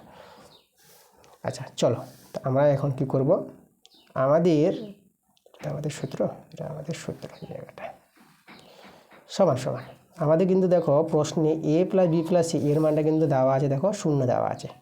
তাহলে a + b + c যদি 0 হয়ে যায় তাহলে 0 0 সঙ্গে এটা গুণ কত আছে, a² + b² + c² -ab - bc - ca, ঠিক আছে, আর +3abc, আর নিচে ছিল আমাদের abc, তাই তো। আচ্ছা 0 মানটা বসিয়ে দিলাম। এখন 0 সঙ্গে এই পার্টটা গুণ আছে, তাহলে পুরো পার্টটা কী হবে, 0। তো এটা যদি 0 হয়ে যায় থাকলো আমাদের 3abc, তাহলে আমাদের হয়ে গেল 3abc, আর নিচে তো আছে আবার abc কেটে দাও, তাহলে আমাদের অ্যান্সারটা কত হয়ে গেল, অ্যান্সারটা আমাদের 3, এটাই আমাদের অ্যান্সার। তাহলে এই যে মানটা আমরা পেয়ে গেলাম 3 পেয়ে গেলাম। এরপরে আমাদের দেখো আরও দুটো অঙ্ক আছে, আজকে ক্লাসের দুটো অঙ্ক আমরা 12 নম্বর করাবো। তো 12 নম্বর অঙ্কটা আমাদের কি বলেছে দেখো, কামাল 200 টাকায় একটি ঘড়ি কিনলো, সে ওই ঘড়িটি বিক্রি করে 30% লাভ করতে চায়, তাহলে কামাল কত টাকায় ওই ঘড়ি বিক্রি করবে। আচ্ছা এখানে দেখো আমাদের 200 টাকায় ঘড়িটি কিনলো বলতে ঘড়িটির ক্রয় মূল্য দেওয়া আছে 200 টাকা, আর ঘড়িটি বিক্রি করে লাভ করতে পেয়েছে 30%। তাহলে ঘড়ির ক্রয় মূল্য দেওয়া আছে, ঘড়ির লাভ দেওয়া আছে, তাহলে ঘড়িটি কত টাকায় ঘড়িটি বিক্রি করে, মানে বিক্রির মূল্য বের করতে বলেছে। আচ্ছা ক্রয় মূল্য আর লাভ দেওয়া জানা থাকলে পরে শতকরা লাভ জানা আছে, তাহলে আমরা ঘড়িটির বিক্রয় মূল্য কিন্তু বের করতে পারবো সহজেই। কী করে, চলো তোমাদের দেখাচ্ছি আমি। আচ্ছা এখানে দেখো এই যে লাভ যেটা বলেছে, আমরা এখানে লিখব যে লাভ আমাদের 30%। দেখো 30% লাভ বলতে আমরা কি বুঝি, 100 টাকা ক্রয় মূল্য হলে, মানে ঘড়িটির 100 টাকা ক্রয় মূল্য হলে বিক্রয় মূল্য হবে কত, 100 + 30 মানে 130 টাকা, তাই না। লাভ হয়েছে মানে বিক্রয় মূল্য বড় হবে, তাহলে এই কথাটা লিখবো আমরা এখানে। আচ্ছা তাহলে এখানে লিখব 100 টাকা ক্রয় মূল্য হলে, 100 টাকা ক্রয় মূল্য হলে বিক্রয় মূল্য হবে 130 টাকা, মানে 100 + 30 130 টাকা, এটা হবে আমাদের বিক্রয় মূল্য। বিক্রয় মূল্য বের করতে বলেছে, তার বিক্রয় মূল্য ডান দিকে থাকবে, ঠিকই আছে, ক্রয় মূল্য জানা আছে। তাই 100 টাকা ক্রয় মূল্য হলে বিক্রয় মূল্য 130 টাকা, তাহলে 1 টাকা ক্রয় মূল্য হলে বিক্রয় মূল্য কত পাবো, বিক্রয় মূল্য পেয়ে যাবো 130/100 টাকা। বিক্রয় এটা কম হবে আমাদের এত টাকা, আর ক্রয় মূল্য দেওয়া আছে 200 টাকা, তাহলে 200 টাকা ক্রয় মূল্য হলে বিক্রয় মূল্য কত হবে, এটা বেশি হবে, এটা আমাদের গুণ হয়ে যাবে, বেশিতে গুণ এত টাকা। আচ্ছা দুটো শূন্য কেটে দিলাম, এখানে আমরা এটা যদি 2 দিয়ে গুণ করে দিই, 2 0 0 2 3 6 2 কে 2, এই যে 260 টাকা। আচ্ছা আমাদের ঘড়িটির যে বিক্রয় মূল্য বের করতে বলেছিল, সেই ঘড়িটির বিক্রয় মূল্য পেয়ে গেলাম 260 টাকা, এটাই আমাদের কিন্তু অ্যান্সার। তো অতএব তোমাদের লিখে দিই এখানে ঘড়িটির বিক্রয় মূল্য 260 টাকা, এটা আমাদের অ্যান্সার। চলে যাবো আমরা কত নম্বর প্রশ্নে, আমরা চলে যাবো 13 নম্বর প্রশ্নে। দেখো 13 নম্বর প্রশ্নে কী বলেছে, 3 সেমি 4 সেমি 5 সেমি বাহু বিশিষ্ট ত্রিভুজের পরিবৃত্তের ক্ষেত্রফল বের করতে বলেছে। এটা প্রশ্ন ভালো প্রশ্ন। তো চলো আমরা পরিবৃত্তের ক্ষেত্রফল বের করার চেষ্টা করি। দেখো পরিবৃত্ত বলতে দেখো ছবিটা এইভাবে তৈরি হবে। দেখো আজকের ক্লাসে কিন্তু শেষ প্রশ্ন তোমাদের করাবো। তোমাদের যেটা আমি বলেছি প্রথমে যে থার্ড ইউনিট টেস্ট, তৃতীয় পর্যায়ক্রমিক মূল্যায়ন, থার্ড সামেটিভ যেটা বলা হয়, সেটা তোমাদের শুরু হয়ে গেছে। আজকের এটা প্রথম ক্লাসগুলো মনোযোগ সহকারে দেখো। ক্লাস যদি ভালো লাগে তোমরা ভিডিওগুলোতে লাইক অবশ্যই করবো এবং ভিডিওগুলো বন্ধুদের কাছে শেয়ার করবো। এবং যারা নতুন আছো আমার চ্যানেলে, যারা এখন পর্যন্ত আমার চ্যানেলটাকে সাবস্ক্রাইব করোনি, তোমরা তাড়াতাড়ি করে আমার চ্যানেলটাকে সাবস্ক্রাইব করে রাখো আমার এরকম ক্লাস পাওয়ার জন্য। চলো আমরা আজকের ক্লাসের শেষের প্রশ্নটা দেখে নিই কী বলছে। তাহলে এখানে আমাদের যে বলেছে ত্রিভুজের বাহু দৈর্ঘ্য দেওয়া আছে, তাহলে ত্রিভুজের পরিবৃত্তের ক্ষেত্রফল। তাহলে এখানে পরিবৃত্ত বলতে আগে আমরা বৃত্তের ছবিটা তৈরি করে এভাবে আমরা ত্রিভুজটা তৈরি করে নিই। এই যে দেখো, তো ত্রিভুজের বাহুগুলো আমাদের দেওয়া আছে। তো ত্রিভুজের বাহুগুলো যখন দেওয়া আছে তাহলে বৃত্তের ক্ষেত্রফল আমরা বের করব। ঠিক আছে, বৃত্তের ক্ষেত্রফল দেখো, বৃত্তের ক্ষেত্রফল কীভাবে আমরা পেয়ে যাব। আচ্ছা, তাহলে এইখানে যদি আমরা বলি এটা যদি ও নাম দিয়ে দিই, এটা এ নাম দিই, তাহলে এই যে ও হচ্ছে ব্যাসার্ধ, আমাদের ব্যাসার্ধ দৈর্ঘ্য আমাদের দরকার, এটাকে আমি আর ধরে নিলাম, বড় হাতের আর, এটা হচ্ছে আমাদের ব্যাসার্ধ। তো ব্যাসার্ধ দেখো, এটা ব্যাসার্ধ পাওয়ার আমাদের একটা সূত্র আছে। ঠিক আছে, কীভাবে, বাহুগুলোকে যদি আমরা এ বি সি বলি, ঠিক আছে, এখানে ত্রিভুজের 3টি বাহু দৈর্ঘ্য এ বি সি, তাহলে যে ব্যাসার্ধ আর, ঠিক আছে, এই ব্যাসার্ধ আর পাওয়া যেটা সূত্র 3টি বাহুর গুণফল বাই 4 ইন্টু ত্রিভুজের ক্ষেত্রফল, মানে ত্রিভুজ এবিসি। ঠিক আছে, এটা হচ্ছে ব্যাসার্ধ পাওয়ার সূত্র। এভাবে পরিবৃত্তের যে ব্যাসার্ধ, কোনো ত্রিভুজের পরিবৃত্তের ব্যাসার্ধ পাওয়ার যে সূত্রটা 3টি বাহুর গুণফল বাই 4 ইন্টু ত্রিভুজের ক্ষেত্রফল। তাহলে 3টি বাহু দৈর্ঘ্য জানা আছে, তো আমাদের ত্রিভুজের ক্ষেত্রফলটা দরকার। এই যে ত্রিভুজ এবিসি ত্রিভুজ, এখানে ত্রিভুজের নাম আমরা এবিসিতে দিলাম, এই যে এবিসি আছে, তাহলে এবিসি ত্রিভুজের ক্ষেত্রফলটা আমাদের বের করতে হবে। তাহলে 3টি বাহুর দৈর্ঘ্য জানা থাকলে সেই ত্রিভুজের ক্ষেত্রফল আমরা বের করতে পারবো। বিষমবাহু ত্রিভুজের ক্ষেত্রফল যেটা সূত্র, সেই সূত্রটা আমাদের কি, ঠিক আছে, এই যে ত্রিভুজ এবিসি, এই ত্রিভুজের ক্ষেত্রফল যদি বের করি তাহলে এভাবে পাবো। দেখো, √এস, এস হচ্ছে ত্রিভুজের অর্ধ পরিসীমা, এস ইন্টু এস মাইনাস এ, এস মাইনাস বি, আর এস মাইনাস সি, এই যে ত্রিভুজের যে কোনো ত্রিভুজের ক্ষেত্রফল পাওয়ার সূত্র 3টি বাহু দৈর্ঘ্য জানা থাকলে। এখন এস হচ্ছে অর্ধ পরিসীমা, সেটা আমাদের বের করে নিতে হবে। অর্ধ পরিসীমা বলতে এই যে দেখো, মানে যেটা হচ্ছে আমাদের A plus B plus C by 2। তাহলে এ বাহুগুলোর মান আছে, আমি এ মানে প্রথম বাহুটা যেটা প্রশ্নে এখানে দেওয়া আছে দেখো, যেটা আমরা 3 ধরে নিলাম, বি আমরা 4 ধরে নিলাম, আর সি 5 ধরে নিলাম, 2। তাহলে এখানে যোগ করে কত হবে, 3 আর 4 7, 7 আর 5 12, 12 বাই 2, কাটাকাটি করে আমরা 6 পেয়ে যাবো। তাহলে এসের মানটা 6 পেয়ে গেলাম। চলে আমরা পুট করি, √6, আর এস হচ্ছে এখানেও 6, আর এ আমরা 3 করে দিলাম, 6, এটা আমরা 4, 6, এটা আমরা 5, 6, এটা আমরা 3 পেয়ে যাব, এটা আমরা 2 পেয়ে যাব, এটা 1 পেয়ে যাব। সেটা আমরা ভেঙে নিই, 6কে লিখবো আমরা 2 ইন্টু 3, আবার আমাদের 3 ইন্টু 2 ছিল। আচ্ছা, একটা লিখলাম না, একেতে দাম নাই। আচ্ছা, এখানে দেখো এই যে দুটো 2 আছে, তাহলে একটা 2 বের করতে পারবো, আর দুটো 3, তাহলে একটা 3 বের করতে পারবো। তাহলে দেখো 6 বর্গ একক ত্রিভুজের ক্ষেত্রফল পেয়ে গেলাম। এবার দেখো, যেটা আমি বলেছিলাম যে ব্যাসার্ধ পাওয়ার যে সূত্রটা, আর সমান কি সূত্রটা, ত্রিভুজ এই যে 3টি বাহুর গুণফল বাই 4 ইন্টু ত্রিভুজ এবিসি এর ক্ষেত্রফল।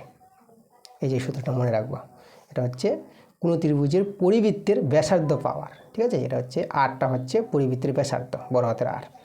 তার চলো মানগুলো বসাই, এখানে এ 3, বি 4, আর সি 5, আর 4 ইন্টু ত্রিভুজ এবিসি এর ক্ষেত্রফল আমরা বের করলাম 6। এবার এটা আমরা সলভ করে নেব। তাহলে এখানে 3 2 6, 4 4 কেটে দাও, তাহলে আমরা পেয়ে গেলাম কত, ব্যাসার্ধ পেয়ে গেলাম 5/2।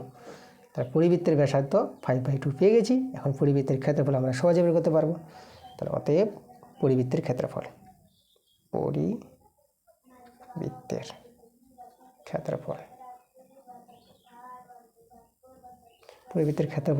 মানে বৃত্তের ক্ষেত্রফলের সূত্র আমরা জানি পাই আর স্কোয়ার, পাই বলতে 22/7, আর আর এর মান পেলাম কত, 5/2, তার স্কোয়ার 22/7 ইন্টু 5/2 ইন্টু 5/2। আচ্ছা, এখানে কাটাকাটি করে দাও, এটা 11। আচ্ছা, এখানে যদি গুণ করি দেখো, তাহলে এখানে পেয়ে যাবো 5 5 25, আর 25 একে 25, আবার 25 একে 25, 25 আর 2 কত, 27। তাহলে উপরে পেয়ে গেলাম 275, আর নিচে 7 দিয়ে 14, এই যে দেখো আমাদের পরিবৃত্তের ক্ষেত্রফল তো বর্গ এককটা আমরা লিখতে পারবো, দেখো সেমি আছে তো বর্গ সেমি, আমরা পেয়ে গেলাম পরিবৃত্তের ক্ষেত্রফল কত 275/14 বর্গ সেমি। ওকে, তা এই যে ছিল আমাদের আজকের ক্লাসের সব অঙ্কগুলো। খুব সুন্দরভাবে তোমাদের আজকের ক্লাসটা করে দিয়েছি। তো ভিডিওটা একটু বড় হয়েছে, ঠিক আছে, কিন্তু আমি কিন্তু ডিটেলসে সব অঙ্ক বুঝিয়ে দিয়েছি। তো ভালো করে পুরোপুরিভাবে ডিটেলসে অঙ্ক বুঝতে গেলে সময় লাগবে, তো সময় ধরে তোমাদের ধৈর্য করে অঙ্ক করতে হবে। তো অঙ্কেতে ভালো শিখতে গেলে বা ভালো রেজাল্ট করতে গেলে তোমাদের কিন্তু ধৈর্যশীল হতে হবে। তাই ধৈর্য করে ক্লাসটা ভালো করে দেখো, একবার না বুঝতে পারলে তোমরা দুবারে ক্লাসটা দেখো, তোমরা কিন্তু সব অঙ্ক বুঝতে পারবা। আর কোনো জায়গায় কোনো অঙ্কতে যদি সমস্যা হয় তাহলে তোমরা কমেন্ট করে আমাকে নিশ্চয়ই জানাবা। তা ঠিক আছে, এই ছিল আমাদের আজকের ক্লাসের সমস্ত অঙ্কগুলো। তো তোমাদের সঙ্গে আবার দেখা হবে পরের ভিডিওতে। তোমরা সবাই ভালো থেকো।